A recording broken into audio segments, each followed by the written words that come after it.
শহরের নামকরা মাস্তান রাফিদের যৌনাঙ্গ কেটে কে যেন ইয়ামিনের ফেয়ার অ্যান্ড লাভলি বিজ্ঞাপন পোস্টারের মাঝ বরাবর লটকে রেখে দিয়ে গেছে। পুরো শহরকে যেন তাক লাগিয়ে দিয়েছে এই বিষয়টা।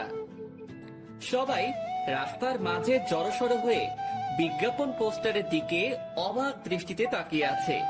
কার এত ক্ষমতা বা বুকেট পাঠা যে রাফিদের মতো মাস্তানের এমন দুর্ধর্ষ অবস্থা করেছে। আমি কলেজের দিকেই যাচ্ছিলাম, কিন্তু মানুষের হট্টগোল দেখে সেখানেই দাঁড়িয়ে গেলাম। একজন মানুষ থেকে জিজ্ঞেস করলাম, ভাই কি হয়েছে এখানে? আরে ভাই, দেখছেন না কি হয়েছে? শহরের নামকরা মাস্তান রাফিদের যৌনাঙ্গ কেটে কে যেন লটকে রেখেছে ফেয়ার অ্যান্ড লাভলি পোস্টারের মাঝে। শুধু তাই নয়, যে এমনটা করেছে যে তার একটা নামের কোলন ছেড়ে দিয়ে গেছে, যেটাতে লেখা আছে মাফিয়া গার্ল। লোকটার কথা শুনে থতমত খেয়ে গেলাম, কিন্তু লোকটাকে বুঝতে দিলাম না। ভাই, কে এই মাফিয়া গার্ল? তার বিষয়ে কোনো কিছু জানেন কি? ভাই, তার বিষয়ে আমি কেন, শহরে ডিবি পুলিশরাও তার খোঁজ বের করতে পারিনি। এমন ডেঞ্জারাস এই মাফিয়া গার্ল। আগের বারও লোকাল থানার ওসিকে এই অবস্থায় করে মেরেছিল। ভাই, তাহলে তো অনেক খাতারনাক একটা মানুষ এই মাফিয়া গার্ল। হ্যাঁ, অনেক খতরনাক সে। এবার আমি চললাম ভাই, কখন তার কানে পৌঁছে যায় যে আমি তাকে নিয়ে কথা বলছি, পরে সে আমারও এমন ভয়ঙ্কর অবস্থা করবে। ভাই, মাপও চাই, দোয়াও চাই। এমন বিধ্বংসভাবে মরার কোনো ইচ্ছে নেই আমার। তবে শেষে একটা কথা বলি, মাফিয়া গার্ল যেটা করেছে সেটা একদম ঠিক করেছে। কারণ এই রাফিদ অনেক অত্যাচার করেছে শহরের মানুষকে। এই জালিমের মজা বুঝিয়েছে মাফিয়া গার্ল। লোকটা চলে গেল, আমি এখনো সেখানে দাঁড়িয়ে আছি। আমার মাথায় খালি একটা জিনিসই ঘুরপাক খাচ্ছে, যে এমনটা করেছে তার আসলেই অনেক বড় বুকের পাঠা। কে এই মাফিয়া গার্ল? না, এই মাফিয়া গার্লের সাথে আমি দেখা করব। তখনই কলেজ ফ্রেন্ড শামীম ফোন দিল। কিরে বেটা, তুই কই রে? তাড়াতাড়ি কলেজ যায়। কেন, কিছু হয়েছে নাকি রে? তুই কি রাফিদের বিষয়ে কিছু শুনিসনি? হ্যাঁ শুনেছি, আর আমি তো সেখানে দাঁড়িয়ে আছি। বাবারে, কি কলিজা মাফিয়া গালের! এমন নাম করা নেতাকে সে এইভাবে কেলিয়ে দিল। আমার তো ভাবতে অবাক লাগছে। আচ্ছা, তুই তাড়াতাড়ি কলেজ যায়। কলেজেও এসব নিয়ে তোলপাড় চলছে, কারণ রাফিদ কলেজ নেতা ছিল। আচ্ছা, আমি আসছি, তুই একটু দাঁড়া। ফোনটা রেখে দিয়ে কলেজের উদ্দেশ্যে রওনা হলাম। মাথায় এখনো মাফিয়া গার্লের বিষয়টা ঘুরপাক খাচ্ছে। মাফিয়া গার্লকে নিয়ে ভাবতে ভাবতে কলেজে চলে গেলাম। কলেজে পৌঁছাতেই দেখি শামীম কলেজের গেটে দাঁড়িয়ে আছে। যাক, তুই এসেছিস, কিন্তু আজ নাকি ক্লাস হবে না রাফিদের বিষয়টার জন্য। কি এক আতঙ্ক লাগিয়ে দিল মাফিয়া গার্ল! আল্লাহ! হ্যাঁ রে, সেই রকমের আতঙ্ক ছড়িয়ে দিয়েছে মাফিয়া গার্ল। তবে একদিকে ভালোই হয়েছে, রাফিদের মতো জানোয়ারকে সেই সাইজ করেছে। অনেক উড়েছিল বেটা, এবার উড়াউড়ি বন্ধ হয়ে গেছে চিরতরে। এজন্য বলে বেশি উড়া ভালো না। হ্যাঁ, রাফিদ অনেক পাওয়ার দেখাতো কলেজে, একদম শিক্ষা দিয়ে দিয়েছে মাফিয়া গার্ল। আচ্ছা, বাদ দে এখন ওসব কথা, চল নদীর পাড়ে গিয়ে আড্ডা দিব। ওকে চল।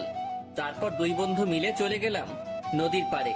সেখানে গিয়ে দুই বন্ধু বসে বসে আড্ডা মারছি। হঠাৎই নজর পড়লো আমাদের অপোজিটে বসে থাকা একটা মেয়ের দিকে। সে ল্যাপটপ নিয়ে বসে বসে কি একটা যেন করছিল। মেয়েটাকে ঠিক মতন দেখা যাচ্ছে না, কারণ চুলের কারণে পুরো চেহারা ঢেকে আছে। তবে যতটুকু দেখা যাচ্ছে শরীরের অঙ্গ, ততটুকু দেখে বুঝে গেলাম যে মেয়েটার গায়ের রং হুট পরিদের মতন। এই আকাশ, তুই ওদিক তাকিয়ে কি দেখছিস? আমি কত সময় ধরে বক বক করে চলেছি। আরে দেখ না, সামনে বসে থাকা মেয়েটার দিকে কেমন মগ্ন হয়ে ল্যাপটপে কাজ করছে।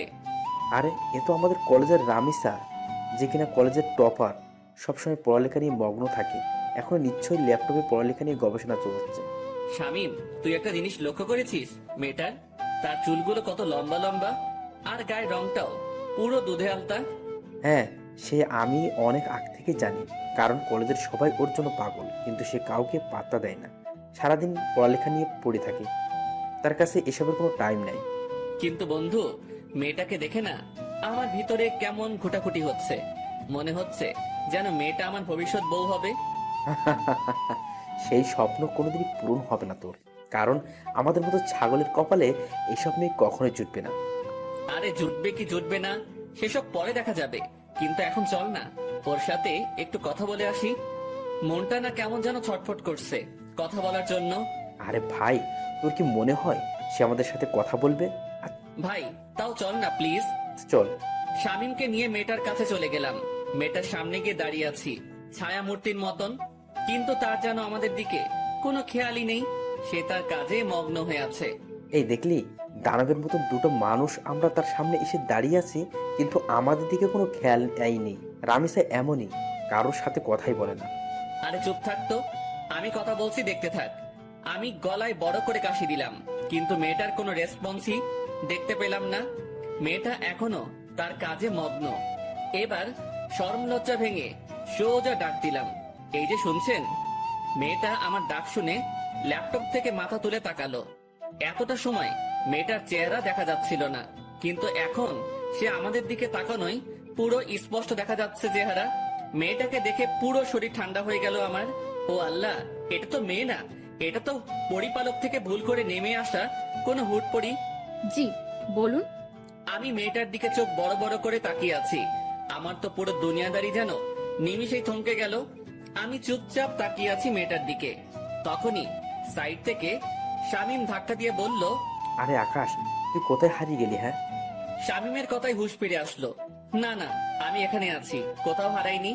না হারালে বোবার মতন ওর দিকে ড্যাব ড্যাব করে তাকিয়ে আসিস যে। শামীম কথা শেষ না করতেই পাশ থেকে মেয়েটা আবার বলে উঠল, জি কিছু বলবেন? না না, কিছু বলবো না, আপনাকে শুধু চেয়ে চেয়ে দেখবো। মানে বুঝলাম না। আরে মানে আপনার সাথে একটু কথা বলতে চাই। জি বলুন, বললাম তো। আপনার পাশে কি একটু বসা যাবে আগে? পাশে বসে কি করবেন? কি বলতে এসেছেন সেটা বলে প্লিজ চলে যান। আমি এখন পড়া নিয়ে একটু বিজি আছি। আচ্ছা থাক, তাহলে অন্য একদিন বলবো। আচ্ছা। মেয়েটা আবার ল্যাপটপে মাথা গুজে দিল, আর আমি বোকার মতন সেখানে ঠায় দাঁড়িয়ে আছি। আমার যেন ভ্রুমি কাটছে না। মেয়েটাকে দেখার পর থেকে পুরোপুরি মাতাল হয়ে গেছি আমি। এই আকাশ, চল এবার। না, আমি যাব না, তুই যা। মানে কি আকাশ, এখানে দাঁড়িয়ে দাঁড়িয়ে কি করবি শুনি? মেয়েটাকে তাকিয়ে তাকিয়ে দেখবো। আকাশ, তোর মাথা কি খারাপ টারাপ হয়ে গেল নাকি? কি সব আবোল তাবোল বলছিস? হ্যাঁ, হ্যাঁ হয়তো হয়ে গেছে। ও আল্লাহ, কোন পাগলের পাল্লায় পড়লাম আমি। আচ্ছা শামীম, একটা কথা বলি। হ্যাঁ বল। আমার না মেয়েটাকে কোলে উঠিয়ে নিয়ে কাজী অফিসে দৌড় দিতে মন চাচ্ছে। ইচ্ছে করছে এখনই বউ বানিয়ে ফেলি মেয়েটাকে। একটা ঠাটিয়ে লাগিয়ে দিব তোর গালে, বেটা ফাজিল। চল তুই এখান থেকে। শামীম আকাশকে টেনে সেখান থেকে নিয়ে আসলো। শামীম, এমনটা না করলেও পারতিস, আর একটু দেখতে দিলে কি হতো মেয়েটাকে। একদম চুপ তুই। কি সব পাগলামো শুরু করছিস আকাশ? মাথায় তার কি ছিঁড়ে গেছে নাকি তোর? হ্যাঁ, দেখ বেটা, তুই আমার মনের দুঃখ বুঝলি না। থাক তুই, আমি বাসায় গেলাম। শামীমকে ফেলে রেখে সেখান থেকে সোজা বাসায় চলে আসলাম। বাসায় এসে ব্যাগ রেখে ওয়াশরুমে চলে গেলাম। একটু পর ওয়াশরুম থেকে বের হয়ে না খেয়ে সোজা শুয়ে পড়লাম। মেয়েটাকে দেখার পর থেকে যেন খাওয়া দাওয়ার সমস্ত রুচি উঠে গেছে আমার। বিছানায় শুয়ে শুয়ে মেয়েটার কথা ভাবতে লাগলাম। মেয়েটাকে নিয়ে ভাবতে ভাবতে কখন যে ঘুমিয়ে গেছি আল্লাহ জানে। এক ঘুমে রাত হয়ে যায়, তাও ঘুম ভাঙেনি আমার। শামীম ফোন দিয়ে ঘুম ভাঙিয়েছে। আকাশ তুই কি করছিস রে? আরে ঘুমাচ্ছি। হ্যাঁ, এমনটাই করবি। এদিকে দুনিয়াদারি পুরো ধ্বংস হয়ে যাচ্ছে, আর তুই পরে পরে ঘুমাচ্ছিস, বেটা বলদ। আরে কি হয়েছে? তাড়াতাড়ি ইউটিউব ওপেন কর। একটা চ্যানেল থেকে মাফিয়াকার লাইভ এসেছে, আমি তোকে লিংক দিয়ে দিচ্ছি। কি? তাড়াতাড়ি লাফ দিয়ে বিছানা ছেড়ে উঠে পড়লাম। তারপর ফোনের ডাটা অন করে শামীমের দেওয়া লিঙ্কটা থেকে ইউটিউবে প্রবেশ করলাম। ইউটিউবে প্রবেশ করতেই দেখি মাফিয়া গার্ল লাইভে এসেছে। চেহারা দেখা যাচ্ছে না, পুরো মুখ ঢাকা তার। আর তার থেকে বড় কথা, মেকানিক্যাল একটা অটো ভয়েস থেকে সে লাইভে এসেছে। দেখুন, সবার উদ্দেশ্য করেই বলছি, আমাকে ধরা তো দূরের কথা, সেসব কিছু নিয়ে চিন্তা করলেও ঘাট থেকে মস্তক আলাদা করে দিব আমি। আর আজকে লাইভে আসার উদ্দেশ্য হলো নেতা রাফিদের ব্যাপারে কিছু জানানোর আছে আপনাদেরকে। রাফিদ এখনো জীবিত, কিন্তু আজ তার শেষ দিন। আগামীকাল শহরের যে কোনো এক স্থানে রাফিদের লাশ আমি ফেলে রেখে যাব। তার লাশ উদ্ধার করে নিয়ে যাওয়ার অনুরোধ রইল ডিবি পুলিশের কাছে। আর সর্বশেষে আমি আবারও বলছি, মাফিয়া গার্লের সন্ধান কেউ করতে যাবেন না, তাহলে কিন্তু রক্তের বন্যা বয়ে যাবে দেশে। তারপর ধুম করে লাইভ কেটে দিল। মাফিয়া গার্লের সাহস দেখে শুধু অবাক হচ্ছি। না, মাফিয়া গার্লকে যে করেই হোক আমি খুঁজে বের করব। মাফিয়া গার্লের এই লাইভ পুরো দেশে ভাইরাল হয়ে গেল। এক লাইভে যেন পুরো আতঙ্ক ছড়িয়ে গেল মানুষের মনে। সবার মুখে মুখে মাফিয়া গার্ল আর মাফিয়া গার্ল। কে এই মাফিয়া গার্ল? সবার একটাই প্রশ্ন। একটু পর চ্যানেল আর লাইটটা কেটে দিল মাফিয়া গার্ল। পুরো সবকিছু সে ভ্যানিশ করে দিয়েছে, পুরোপুরি উদাও হয়ে গেল সমস্ত কিছু। কিন্তু সবার মুখে মুখেই মাফিয়া গার্লের নাম ছড়িয়ে গেছে। ফেসবুক, টুইটার যেখানেই যাই সেখানেই মাফিয়া গার্ল নিয়ে পোস্ট। বাপরে বাপ, এটা কি মেয়ে নাকি মানুষরূপী কোনো চিতাবাঘ? আল্লাহ ভালো জানে। এসব নিয়ে ভাবতে ভাবতে আরো কিছু সময় চলে গেল। না, এসব নিয়ে এখন আর ভাবা চলবে না, আগে গিয়ে কিছু খেয়ে নেই। বিছানা ছেড়ে উঠে পড়লাম। তারপর হাত মুখে পানি ছিটা দিয়ে এসে কিছু খেয়ে নিয়ে আবারও ঘুমিয়ে পড়লাম। সকালবেলা ঘুম ভাঙলো ফোনের আওয়াজে। কে যেন কিছু একটা মেইল করেছে। ঘুমের ঘরে ফোনটা হাতে নিয়ে মেইলটা ওপেন করলাম। দেখলাম একটা ভয়েস মেইল। ভয়েসটা প্লে করলাম। প্লে করতেই আমার পুরো হুঁশ উড়ে গেল। আমি এক লাফ দিয়ে সোজা বিছানা ছেড়ে উঠে দাঁড়িয়ে গেলাম। মাফিয়া গার্লের সেই ভয়ঙ্কর আওয়াজে কেউ আমায় মেইল করেছে। বৎস, আমার অস্তিত্ব তালাশ করতে চেও না। আমার অস্তিত্ব তালাশ করতে গেলে নিজের অস্তিত্বই হারিয়ে ফেলবে। ভয়েসটা শুনে থতমত খেয়ে গেলাম। এটা কি করে সম্ভব? মাফিয়া গার্ল আমায় ভয়েস মেইল করেছে। শুধু তাই নয়, আমি মাফিয়া গার্লের তালাশ করছি সেটা সে জানলো কি করে? বাপরে বাপ, কি ডেঞ্জারাস মেয়ে রে বাবা! আমায় মেইল করে শাসায়। মাথায় তো কিছুই কাজ করছে না ভয়েসটা শোনার পর থেকে। কিন্তু আমি তো থেমে থাকবো না। আমি মাফিয়া গার্লের খোঁজ বের করেই ছাড়বো। সে যত বড় মাফিয়াই হোক না কেন, আমি আকাশও কম না। চুপসে আছি বলে আমাকে ভয় পেতে হবে এমন কোনো কিছুই নয়। মাফিয়া গার্লও জানে না যে আমি কত বড় খেলোয়াড়। যেদিন আমি খেলতে নেমে যাব সেদিন এমন মাফিয়া গার্ল পথে পথে হোঁচট খেয়ে মরবে। এসব নিয়ে চিন্তা ভাবনা করছি। তখনই দেওয়াল ঘড়িটায় 9টা অ্যালার্ম বেজে উঠলো। ও আল্লাহ, 9টা বেজে গেছে কখন? আমার তো কলেজ যেতে হবে। তাড়াতাড়ি বিছানা ছেড়ে উঠে পড়লাম। তারপর ফ্রেশ হয়ে হালকা পাতলা কিছু নাস্তা করে কলেজের উদ্দেশ্যে রওনা হলাম। হেঁটেই রওনা হয়েছি। আরে ধুর, আমার পরিচয় দিতে তো ভুলেই গেছি সবাইকে। চলেন পরিচয় পর্বটা শেষ করে ফেলি। আমি বরাবরের মতোই আকাশ, আপনাদের সাথে আছি। পড়াশোনার সুবাদে শহরে আলাদা বাসা নিয়ে থাকি। আর পুরো পরিবার, বাবা মা, ছোট বোন অন্য শহরে থাকে। আমি ইচ্ছা করেই এই কলেজে অ্যাডমিশন নিয়েছি। ইচ্ছা করে বলতে একটা রিজন আছে এই কলেজে অ্যাডমিশন নেওয়ার, সেটা গল্পের সাথে থাকলে জেনে যাবেন। সো এবার গল্পে ফেরা যাক। কলেজে পৌঁছে গেলাম। কলেজে পৌঁছাতেই দেখি গতকালে সেই রামিসা মেয়েটা গাছতলায় বসে বসে বই একটা হাতে নিয়ে পড়ছে। কোনো কিছু না ভেবে মেয়েটার দিকে এগিয়ে গেলাম, কারণ এখনো ক্লাস শুরু হয়নি। আর ক্লাস হবে কিনা সেটাও সন্দেহ। মেয়েটার কাছে গিয়ে দাঁড়িয়ে আছি। মেয়ে আমায় দেখে আজ নিজ থেকে কথা বলল।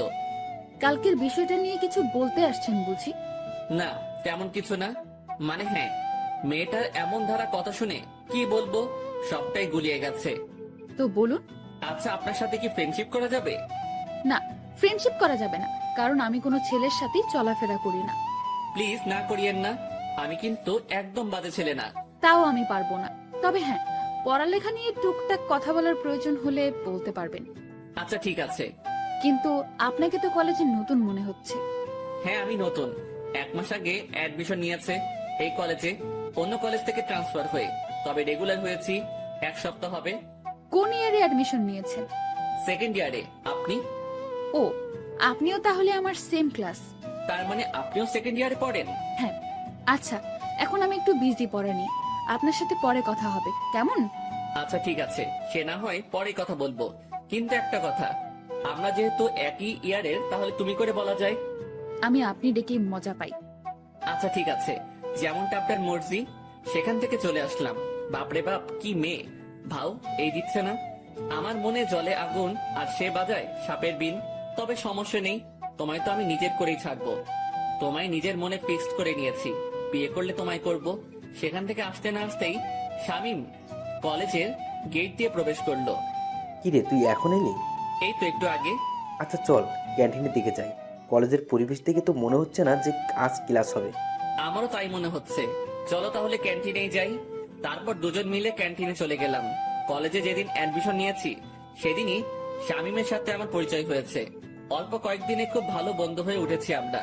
2 বন্ধু মিলে ক্যান্টিনে বসে বসে কফি খাচ্ছিলাম। তখনই আশেপাশের লোকজন সবাই একদিকে দৌড়ে ছুটে যাচ্ছে। একজনকে ডেকে জিজ্ঞেস করলাম, ভাই কি হয়েছে, আপনারা এভাবে দৌড়াচ্ছেন কেন? আরে ভাই, আপনারা কোন দুনিয়ায় থাকেন? হ্যাঁ, যে কোনো কিছুই বলতে পারেন না? ভাই এই দুনিয়াতেই আছি, কিন্তু কি হয়েছে সেটা তো বলবেন। আরে মাফিয়া গার্ল রাফিদকে মেরে ওর লাশ চৌরাস্তার মোড়ে লটকে রেখে দিয়ে গেছে। লোকটার কথা শুনে মাথায় বড়সড় একটা বাজ পড়লো। মাফিয়া গার্ল সত্যি তাহলে রাফিদকে মেরে ফেলেছে। শামিম, চল তো তাড়াতাড়ি। হ্যাঁ চল। শামিমকে নিয়ে তাড়াতাড়ি চৌরাস্তার মোড়ে চলে গেলাম। সেখানে গিয়ে দেখি কয়েক হাজার মানুষ একত্রে জমা হয়েছে, আর চৌরাস্তার মোড়ে একটা বড় গাছের উপরে রাফিদের লাশ ঝুলছে। রাফিদের লাশ দেখে নিজেরই কলিজা কেঁপে উঠলো। একটা মেয়ের পক্ষে কি করে সম্ভব এটা? একটা মেয়ে শহরের নাম করা নেতাকে এমন বিভৎসভাবে মারলো যে দেখে বিশ্বাসই হচ্ছে না। চুপচাপ সেখানে নীরব দর্শকের মতন দাঁড়িয়ে আছি। ডিবি পুলিশ রাফিদের লাশ গাছ থেকে নামাচ্ছে। রাফিদের সারা শরীরে স্পট। মানুষজনকে ঠেলে ডিবি পুলিশের দিকে এগিয়ে গেলাম। ডিবি পুলিশ রাফিদের লাশ মাটিতে নামালো। তাকে মাটিতে নামিয়ে শরীরের তল্লাশি চালিয়ে দেখে রাফিদের পকেটে একটা চিঠি, যেটাতে লেখা আছে, আজ দুপুর 3টায় আমি কালকের ন্যায় লাইভে আসবো, সবাই তৈরি থাকেন ধামাকার জন্য। মাফিয়া গার্লের চিঠি পড়ে সবার চোখ কপালে উঠে গেল। কি করতে যাচ্ছে মাফিয়া গার্ল? রাফিদকে তো মেরে ফেলেছে, আবার কি নতুন করে ধামাকা দিবে সে? না, আজ লাইভ দেখতে হবে। এদিকে ডিবি পুলিশ সবার স্থান ত্যাগ করতে বলল। সবাই যে যার মতন চলে গেল।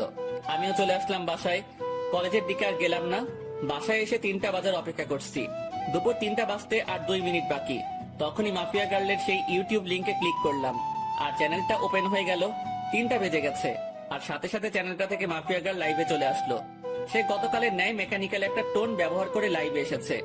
আমি জানি আপনারা সবাই আমার লাইভের জন্য অপেক্ষা করছেন, সো অপেক্ষার প্রহর কেটে গেছে, আমি চলে এসেছি। এবার হবে আসল ধামাকা। আপনারা সবাই রাফিদের লাশ তো পেয়ে গেছেন, এবার লিস্টে রয়েছে এসপি ওসমান। তার মরার পালা চলে এসেছে। এসপি ওসমান, মৃত্যুর জন্য তৈরি হয়ে নে। এবার তোকে আমার হাত থেকে কেউ রক্ষা করতে পারবে না। সমাজের আড়ালে লুকিয়ে থাকা সব কটা মুখোশধারীকে এইভাবে ভয়ানক মৃত্যুদণ্ড দিব আমি। কেউ তোদেরকে আমার হাত থেকে বাঁচাতে পারবে না। আর শুনে রাখেন সকলেই, আমি কোনো খারাপ কাজ করছি না, সমাজের নষ্টাগুলোকে বেছে বেছে সাজা দিচ্ছি। এসপি ওসমানের মৃত্যুর পর বাকি টার্গেটের নাম আমি বলে দেব। এসব কিছু আমি সমাজের ভালোর জন্যই করছি। তবে হ্যাঁ, আমার পার্সোনাল একটা মাকসাদ আছে, সেটা হলো আমি আগুনের সাথে দেখা করতে চাই। এসব করে সে যেন নিজেই আমার কাজকর্ম দেখে আমার সাথে দেখা করে। যতদিন না সে আমার সাথে দেখা করবে, ততদিন আমি এইরূপ কাজ করেই যাব। মাফিয়া গার্লের মুখে আগুন নামটা শুনে ভিতরে ছ্যাদ করে উঠল। আল্লাহ, এ তো দেখি উল্টো চক্র। যেখানে মাফিয়া গার্লকে আমি খুঁজছি, সেখানে সে উল্টো আগুনের তালাশ করছে। না, মাফিয়া গার্লের খোঁজ বের করতেই হবে, যে করে হোক না কেন। আমি মাফিয়া গার্লকে খুঁজে বের করবই। তবে আগে মাফিয়া গার্লের পরিশেষটা শুনি, সে কি বলতে চাই। আগুন, আপনি যেখানেই আছেন না কেন, আপনি যদি আমার তালাশ না করেন, তাহলে এসব কোনোদিনও বন্ধ করব না আমি। একটা কোডিং দিয়ে গেলাম আমার, 2244। এই কোডিংটা আপনি ছাড়া কেউ বুঝবে না, সো নিজেই আমার খোঁজ বের করুন। মাফিয়া গার্লের কোডিং শুনে আরো মাথা খারাপ হয়ে গেল। মাফিয়া গার্ল চাইছে তা কি? কিছুই তো মাথায় কাজ করছে না। সে আগুনের সাথে দেখা করতে চায়, তার উপরে আবার সে নিজের লিড কোড ইউজ করছে। মাথা তো পুরো কাজ করা বন্ধ করে দিয়েছে, আর কিছুই যেন ভাবতে পারছি না। মাথা পুরো জ্যাম হয়ে গিয়েছে। মাফিয়া গার্ল লাইভ কেটে দিয়ে বের হয়ে গিয়েছে। এদিকে আমার মাথায় প্যাটার্ন পড়ে গেছে, মস্তিষ্ক পুরো নিস্তেজ হয়ে গেছে আমার। না, আর না, আগে নিজেকে একটু রিল্যাক্স করি, পরে না হয় মাফিয়া গার্লকে নিয়ে ভাবা যাবে। ডাটা অফ করে দিয়ে শুয়ে পড়লাম। এখন একটু ঘুমাবো, পরে না হয় ঘুম থেকে উঠে বিষয়টা নিয়ে ভাবা যাবে। যেমন ভাবা তেমন কাজ, সব চিন্তা একপাশে রেখে ঘুমিয়ে পড়লাম। বিকাল বেলায় ঘুম থেকে উঠে বাহিরে চলে গেলাম। মাথা কেমন যেন ভারী হয়ে আছে। তাড়াতাড়ি কাকুর দোকানে যেতে হবে আমার, না হয় মাথা ঠিক হবে না। ওনার দোকানে গিয়ে চা খেয়ে আগে মাথা ঠিক করতে হবে। কাকুর দোকানে গিয়ে চায়ের অর্ডার করলাম। মাথার জ্যাম মোটামুটি ছুটেছে মনে হচ্ছে। চা খেয়ে শরীরটা চাঙ্গা লাগছে একটু। হ্যাঁ, এবার শান্ত মাথায় ভাবি মাফিয়া গার্লের কথা। আচ্ছা, মাফিয়া গার্ল আমার খোঁজ কেন করছে? কি চাই সে আমার কাছে? আর কেনই বা সে এসব কর্মকাণ্ড করছে? দেশে তো প্রশাসন আছে দুর্নীতিবাজদেরকে শাস্তি দেওয়ার জন্য, তারপরেও কেন মাফিয়া গার্ল আইনের বিপক্ষে যাচ্ছে? হাজারটা প্রশ্ন নিজেকে নিজে ছুড়ে মারলাম। এবার আমার শান্ত মস্তিষ্ক ধীরে ধীরে সব কয়টা প্রশ্নের উত্তর খোলাসা করতে লাগলো। দেখো, দেশে যে অবস্থা তা কোনোদিন শুধরাবে না। একটার পর একটা দুর্নীতিবাজ পয়দা হয়ে যাবে। কখনো তাদেরকে থামানো যাবে না। নিজের মনের উত্তরের সাথে মাফিয়া গার্লের কর্মকাণ্ডের জাজমেন্ট করলাম। পরিশেষে যা বুঝতে পেলাম, হ্যাঁ, মাফিয়া গার্ল একদিকে ঠিকই করছে, তাদের শাস্তি হয় না, সে তাদেরকে শান্তি দিচ্ছে। এমন একটা মানুষের এই অভাব ছিল দেশে, কিন্তু একটা জিনিসের উত্তর কোনোভাবেই পেলাম না। মাফিয়া গার্ল আমার খোঁজ করছে কেন? কি চায় সে আমার কাছে? এটার উত্তর আমার জানতেই হবে। তবে তার জন্য মাফিয়া গার্লকে দরকার আমার। হ্যাঁ, মাফিয়া গার্লকে দরকার আমার। মাফিয়া গার্ল, তুমি অপেক্ষায় থাকো, জলদি দেখা হচ্ছে তোমার সাথে। কাকুর দোকান থেকে উঠে চলে এলাম। ভিতরে খালি একটা জিনিসই কাজ করছে, মাফিয়া গার্লের খোঁজ বের করা। হ্যাঁ, সেটা আমি অতি শীঘ্রই বের করে ফেলবো। তারপর হবে আসল খেলা। যদি অসাধু কোনো মতলব থাকে আগুনকে নিয়ে মাফিয়া গার্লের, তখন মাফিয়া গার্ল বুঝতে পারবে যে কত ধানে কত চাল। আগুনও কোনো ফেলনার জিনিস না, সেটা সে তখন হারে হারে টের পাবে। তবে তার একটা হেস্তনেস্ত করবই আমি। সে আগুনকে হয়রানি করিয়েছে, সে জানে না যে সে আগুন নিয়ে খেলা করছে। যে আগুন বছর 3 আগে জ্বলে উঠেছিল, সেদিন কয়েক শতাধিক মানুষের চোখে মুখে ছিল কান্না, আর আতঙ্কে ছিল পুরো দেশ। আর সে আগুনকে মাফিয়া গার্ল নামক 2 দিনের একটা মেয়ে ফোর্স করে দেখা করার জন্য। এটার মজা তাকে বুঝাবো আমি। এসব নিয়ে ভাবতে ভাবতে বাসায় চলে এলাম। বাসায় এসে কিছু সময় বই নিয়ে ঘাটাঘাটি করে উঠে পড়লাম। তারপর খেয়ে দিয়ে বিছানায় পিঠ এলিয়ে দিলাম। শুয়ে শুয়ে ফেসবুকিং করছি, নিউজ ফিড ঘাটছিলাম। তখনই মাফিয়া গার্লকে নিয়ে একটা পোস্ট সামনে এলো। কে যেন গ্রুপে মাফিয়া গার্লকে নিয়ে পোস্ট করেছে। পোস্টের ক্যাপশনে লেখা, mafia girl is the best women in the world. ইস, আমিও যদি মাফিয়া গার্লের মতন হতে পারতাম। পোস্টটা দেখে একটা রিয়াকশন মনে পড়লো, বাবা গো বাবা, টুরু লাভ। আরে বেটা, তোর যদি এতই মাফিয়া গার্লের মতন হওয়ার ইচ্ছা, তাহলে লিঙ্গ পরিবর্তন করে মাফিয়া গার্লের মতন কাজকর্ম শুরু করলেই পারিস। যত সব বিরক্তিকর পোস্ট, মাথা পুরো বিগড়ে যাচ্ছে মানুষের আহ্লাদ দেখে। কি যে পেয়েছে মানুষ মাফিয়া গার্লকে নিয়ে, আল্লাহ। যেখানে যাই সেখানেই মাফিয়া গার্ল আর মাফিয়া গার্ল, পুরো ডিসকাস্টিং। বাঙালি কিছু একটা পেলেই ভার্চুয়াল জগতে তোলপাড় শুরু করে দেয়, বিশেষ করে ফেসবুকে। বিরক্ত নিয়ে ফেসবুক থেকে বের হয়ে আসলাম। তারপর ঘুমিয়ে গেলাম। পরের দিন সকালবেলায় উঠে কলেজে চলে গেলাম। কিন্তু আমি আমার খোঁজ চালু করে দিয়েছি। মাফিয়া গার্লের খোঁজ করতে করতে 2-1 দিন কেটে গেল। অনেক চেষ্টা চালিয়েছি মাফিয়া গার্লের খোঁজ বের করার, কিন্তু কোনো রকমেই খোঁজ বের করতে পারলাম না। কিন্তু আমি হাল ছাড়বো না। তবে একটা কথা, আমি যদি পাওয়ার খাটাই তাহলে ঘন্টা খানিকের মধ্যে মাফিয়া গার্লের খোঁজ পেয়ে যাব আমি। কারণ আমার জন্য কোনো কিছুই অসম্ভব নয়। আমি সেই খতরনাক খেলাড়ি যে কিনা অনেক বড় বড় মাপের মানুষের হাল খারাপ করে দিয়েছি। আমি সেই আগুন। আমি একবার হাতের ইশারা করলেই মাফিয়া গার্লকে আমার সামনে নিয়ে চলে আসবে আমার ছেলে পেলে। কিন্তু আমি চাই না পাওয়ার খাটাতে, আমি চাই নিজের বলে ওকে বের করব। আর তাছাড়া পাওয়ার খাটাতে গেলে আমার অতীত সামনে চলে আসবে, কিন্তু আমি চাই না আমার অতীত সামনে আসুক। তাই চুপিসারে খোঁজ চালাতে থাকলাম। এইভাবে আরো কয়েকটা দিন কেটে গেল। আমি মাফিয়া গার্লের খোঁজ চালু রাখলাম। এখনো তাকে বের করতে পারিনি। তবে হঠাৎ একদিন আরেকটা ভয়ঙ্কর ঘটনা সামনে এলো। মাফিয়া গার্ল সেই এসপি কে মেরে ফেলেছে। শুধু তাই নয়, রাফিদের থেকে বিভৎসভাবে মেরেছে তাকে। এসপি কে মেরে তার যৌনাঙ্গ কেটে মুখের সাথে সেলাই করে দিয়ে কারেন্টের খাম্বায় লটকে রেখেছে। সাথে গলার মধ্যে একটা নেম প্লেট ঝুলিয়ে দিয়েছে, যাতে লেখা আছে, আমি এসপি এনামুল, দুর্নীতির জন্য আজ আমার এমন ভয়াবহ মৃত্যু হয়েছে। এবার তো আরো আতঙ্ক ছড়িয়ে গেল। আগেরবার রাফিদ, এবার প্রশাসনিক কর্মকর্তা। এমন কর্মকাণ্ড করে মাফিয়া গার্ল এবার আরো ভাইরাল হয়ে গেল দেশে। এদিকে আমার মাথায় তো বাজ পড়েছে মতন অবস্থা। না, এবার আর চুপ থাকবো না। মাফিয়া গার্লকে এবার টেনে হেসড়ে বের করে আনবো আড়াল থেকে। আমি এসব নিয়ে ভাবছিলাম, তখনই শামীমের ফোন। কিরে, তুই কই রে? চৌরাস্তার মোড়। কেন? রামিসা তোর খোঁজ করছে, তাড়াতাড়ি কলেজে আয়। হঠাৎ রামিসা আমার খোঁজ করলো কেন? তা আমি জানবো কি করি? তুই কলেজে এসে ওর খোঁজ জেনে নে, সে কেন তোর খোঁজ করছে। ওকে, আমি আসছি। ফোনটা রেখে দিয়ে কলেজের উদ্দেশ্যে রওনা দিলাম। আজ 2 দিন কলেজে যাওয়া হচ্ছে না, কারণ শরীর একটু অসুস্থ। তার থেকে বড় কথা, মাফিয়া গার্লের খোঁজ করছি আমি। কিন্তু এখন শামীম ফোন দিয়ে যেতে বলল। তাড়াতাড়ি কলেজে চলে গেলাম। কিরে, রামিসা কই? ওই যে ওই দিকটাতে বসে আছে। আচ্ছা, আমি দেখে আসছি কেন ডেকেছে সে। শামীমকে রেখে রামিসার কাছে চলে গেলাম। এই যে, কেন খোঁজ করেছো আমায়? কেন, আপনি জানেন না? আমি জানবো কি করে যে তুমি আমার কেন খোঁজ করেছো? আমাকে একটা অ্যাসাইনমেন্ট দেখিয়ে দিতে বলেছিলেন যে, মনে নেই? সেটা আমি করে এনেছি বাসা থেকে। Oh my god, Ramisa, sorry sorry sorry. আমি আসলে সত্যিই ভুলে গিয়েছিলাম জিনিসটা। পাঠকটা হয়তো ভাবছেন যে তাকে আমি কখন অ্যাসাইনমেন্ট দেখিয়ে দিতে বলেছি আর তার সাথে আমার কথা হলো কি করে। আসলে হলো যে সে আমায় যখন বলেছে পড়াশোনার বিষয় নিয়ে চাইলে বন্ধুত্ব করতে পারে সে, তারপর তার সাথে আমি সেই রূপ বন্ধুত্ব করি। কারণ কোনো কিছু হতে হলে তার সাথে আগে মিশতে হবে আমাকে, তাই আমি পড়াশোনার বাহানা দিয়ে তার সাথে মিশেছি। অনেক কষ্ট হয়েছে তার সাথে মিশতে। শুরুতে তো রাজি হয়নি, পরে পড়াশোনার বুঝিয়ে নেওয়ার বাহানা করে মিশেছি। এই যে কি হলো, চুপ হয়ে গেলেন যে? আরে না, তেমন কিছু না। আচ্ছা নেন খাতাটা, এটার মধ্যে আমি করে দিয়েছি। অনেক অনেক ধন্যবাদ রামিসা। তারপর রামিসার হাত থেকে খাতাটা নিলাম, কিন্তু হঠাৎ চোখ গেল তার হাতের আঙুলের দিকে।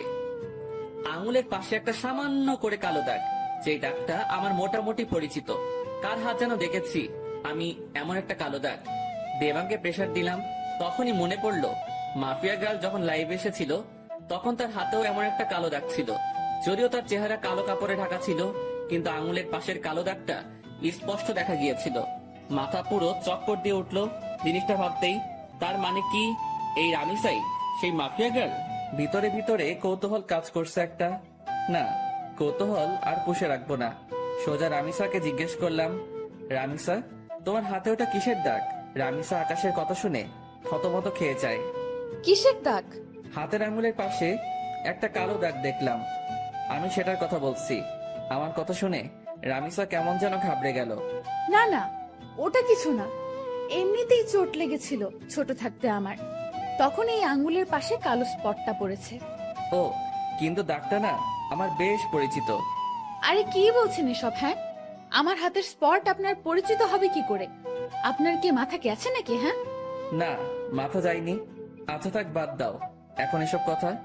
এখন ওঠা যাক, কারণ অ্যাসাইনমেন্ট করে দিয়েছো, সেটা বাসায় গিয়ে খাতায় উঠাতে হবে। আচ্ছা ঠিক আছে, আপনি যান, আমি আরো কিছু সময় এখানেই বসে পড়বো। আচ্ছা। তারপর সেখান থেকে চলে এলাম, কিন্তু মনের ভিতর কেমন যেন একটা খটকা লাগছে। মাফিয়া গার্লের হাতে যেমন কালো দাগ, ঠিক তেমন কালো দাগ রামিসার হাতে। এটা কি করে সম্ভব? আর তাছাড়া রামিসার সাথে কথা বলার সময় লক্ষ্য করেছি সে কেমন যেন ঘাবড়েছিল। সে যদি সত্যি মাফিয়া গার্ল না হয় তাহলে ঘাবড়েছিল কেন? দূর, মাথায় কিছুই কাজ করছে না। না, এসব নিয়ে আর ভাবতে পারছি না। এবার আড়াল থেকেই মাফিয়া গার্লের তালাশ করব। এসব নিয়ে ভাবতে ভাবতে হাঁটছিলাম, তখনই শামীম ডাক দিল। সে আমার জন্য গেটের সামনে দাঁড়িয়ে অপেক্ষা করছিল।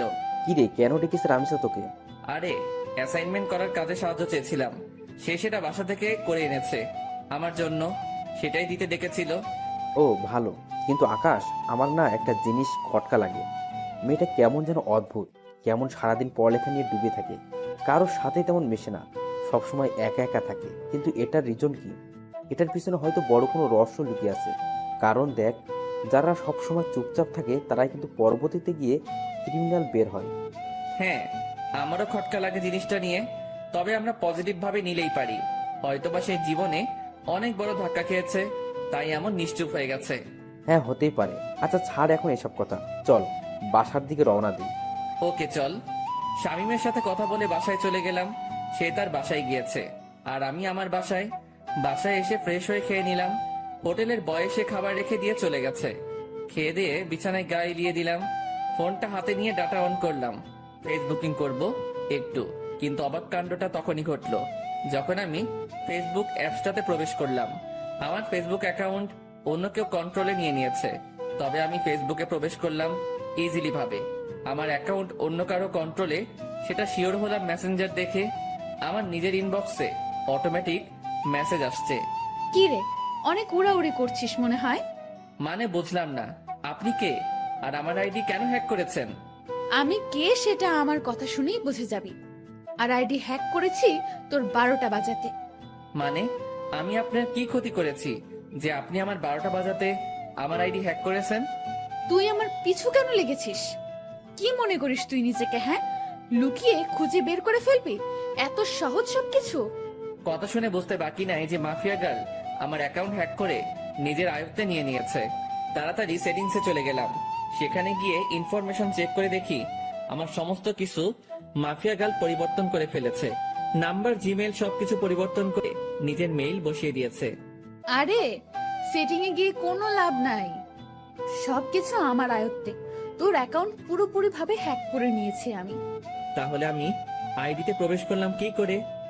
আমি চেয়েছি তাই তুই প্রবেশ করতে পেরেছিস, কারণ আমি সবকিছু পরিবর্তন করলেও CLI লগ আউট মারিনি, তাই তুই প্রবেশ করতে পেরেছিস। মানেননি কেন? কারণ আমি চেয়েছিলাম তোর সাথে কথা বলবো, তাই তোর আইডি আয়ত্তে নিয়ে তোর নিজের ইনবক্সেই তোর সাথে কথা বলছি। এত ওরা ভালো না, মাথায় রাখবেন। যেই পাখির ডানা বেশি বড় হয়ে যায় সেই পাখির উঠতে সমস্যা হয়। উঠছিস তো তুই নিজে, তুই আমার খোঁজ করতে উঠে পড়ে কেন লেগেছিস? কি মরার শখ গজিয়েছে? অসাধারণ জোকস, হাসি আসলো আপনার কথা শুনে। হাসি বের করে দিব, টেনশন নিস না। মরার জন্য এত উতাল পাতাল হচ্ছিস তো, সেই শখ আমি পূরণ করে দেব। সবে মাত্র অ্যাকাউন্ট হ্যাক করেছি, আর একটু ধৈর্য ধর, তারপর তুই নিজেই হ্যাক হয়ে যাবি। এই জোকসটা আরো সেরা ছিল, তবে আমার একটু হাসি আসেনি এবার, কারণ এমন আবাল সাবাল আমি গুনি না। আর আপনি যত বড় মাফিয়া হন না কেন, সেসব আমার দেখার বিষয় না।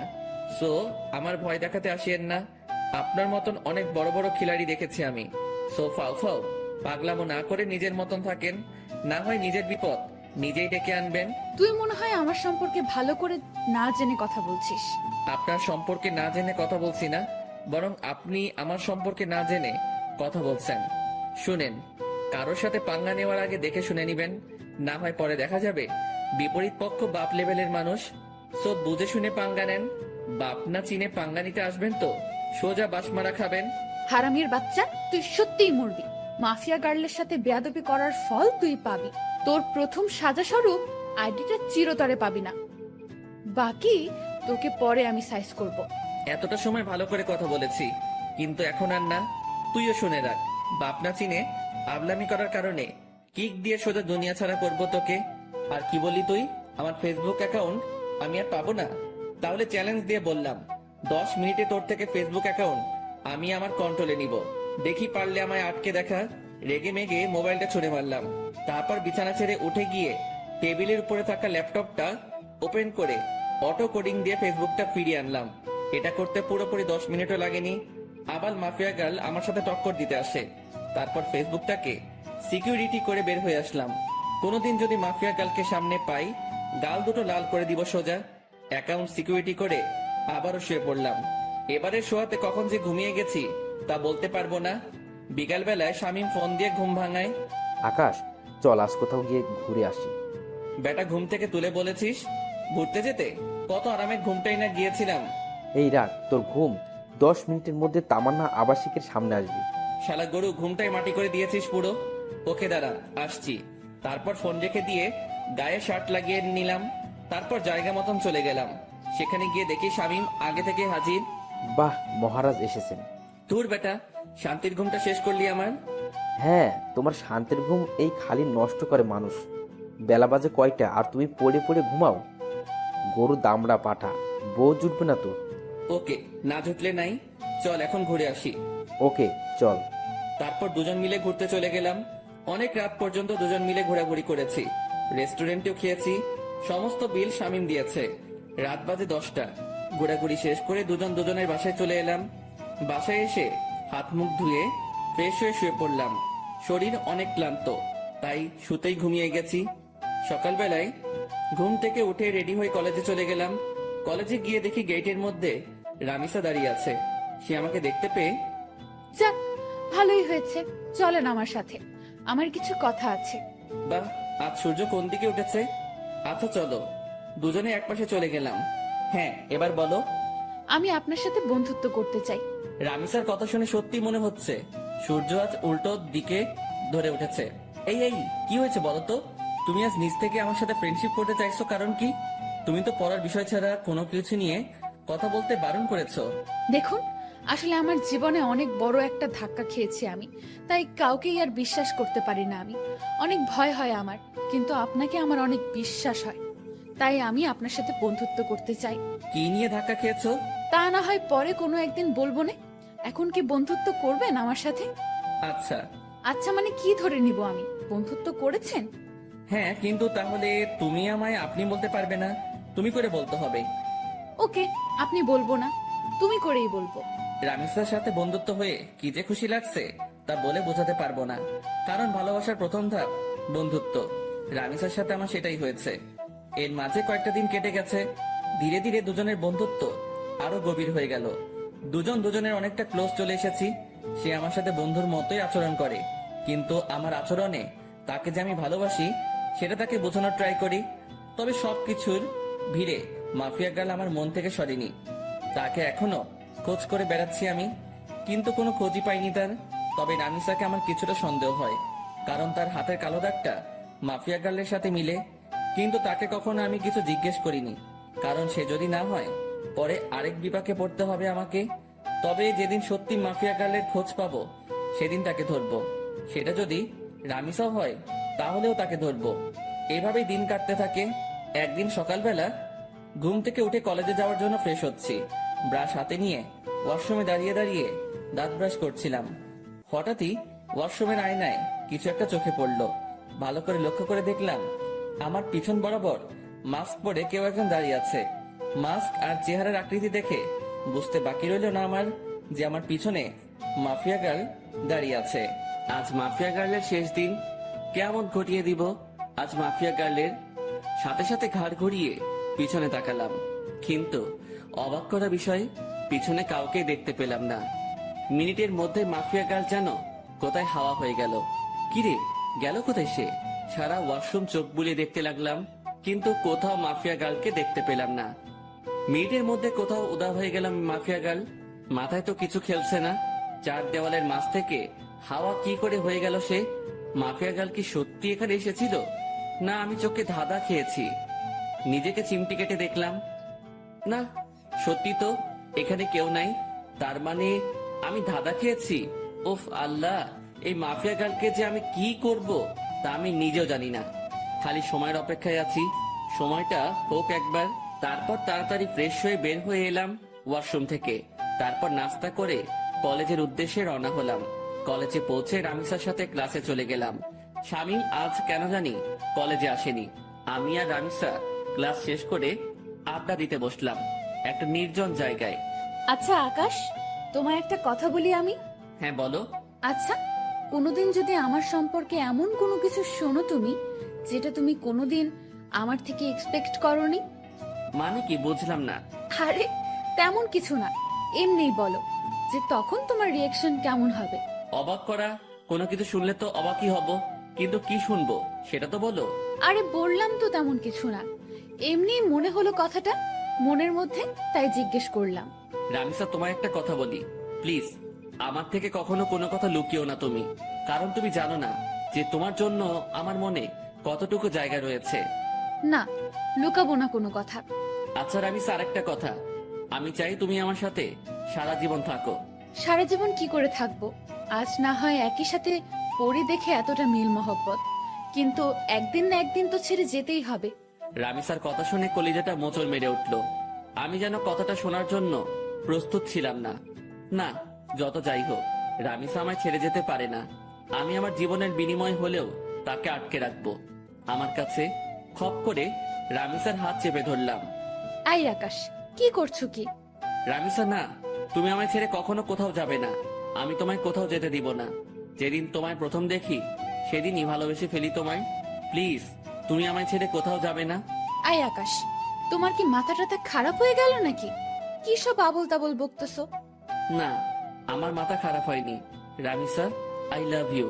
আমি তোমায় সত্যি অনেক বেশি ভালোবাসি। আকাশ, তোমার সত্যিই মাথা খারাপ হয়ে গেছে।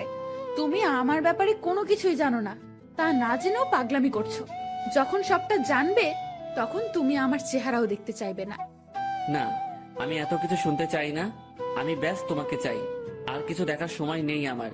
আকাশ, আমায় তুমি ক্ষমা করো, আমি তোমাকে ভালোবাসতে পারবো না। তবে হ্যাঁ, তোমার ব্যাপার নিয়ে ভেবে দেখব। যদি মন থেকে কোনো সাড়া পাই তাহলে হ্যাঁ করব তোমাকে, কিন্তু আমার মনে হয় না যে আমার মন হ্যাঁ করবে, কারণ আমার জীবনের অনেক বড় একটা মাকসাদ আছে। আমার ফোকাস শুধু সেটা নিয়ে।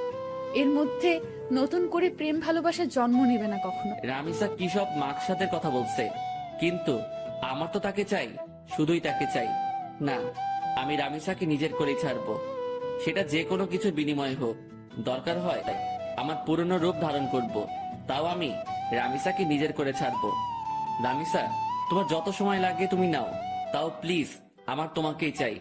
আকাশ, আমি বললাম তো আমি ভেবে দেখবো, প্লিজ এমন পাগলামো করো না। আচ্ছা ঠিক আছে।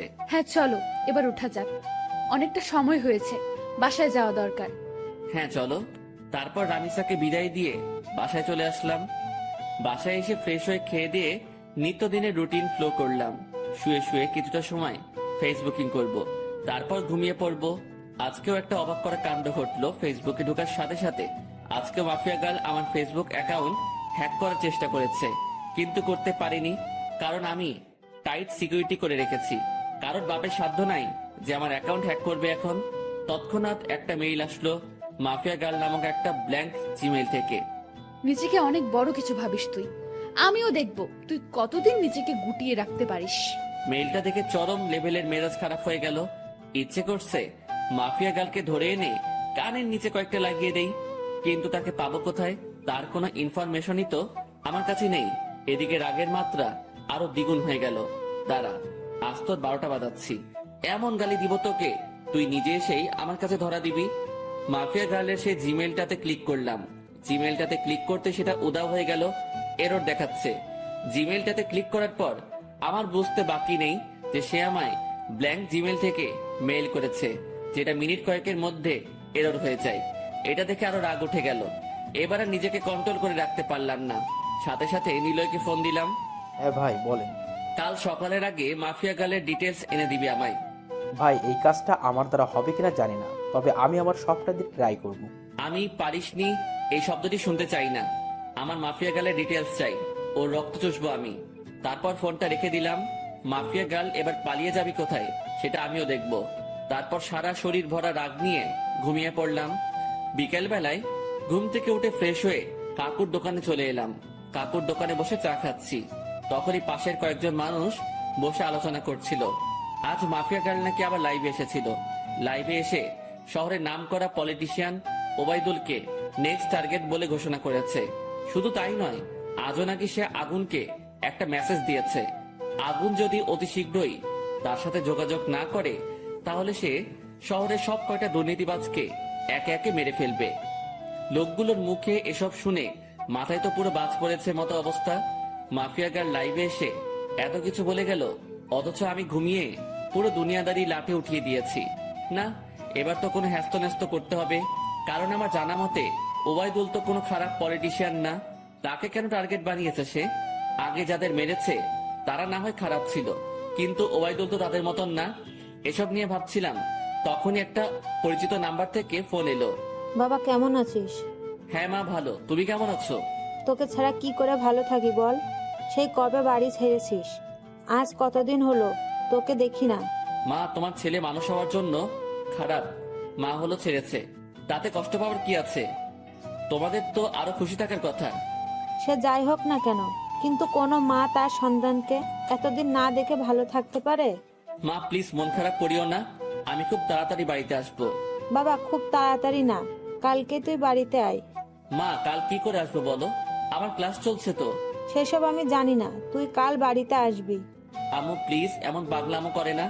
আমি বললাম তো আমি কয়েকদিনের মধ্যেই বাড়ি আসবো, তখন তুমি তোমার ছেলেকে মন ভরে দেখে নিও।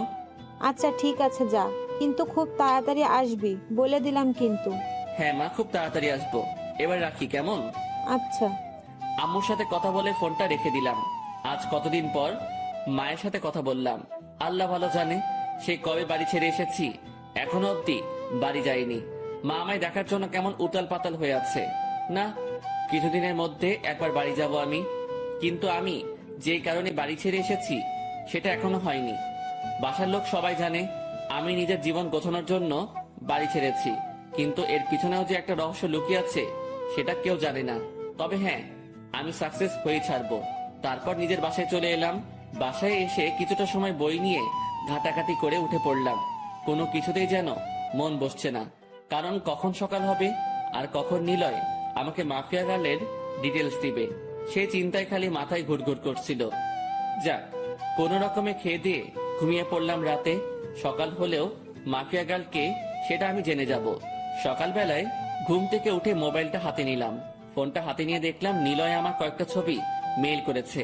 তাড়াতাড়ি মেইলটা ওপেন করলাম। মেইল করা ছবিতে ক্লিক করতে যা দেখলাম তাতে তো পুরো দুনিয়াদারি চক্কর খেতে লাগলো আমার।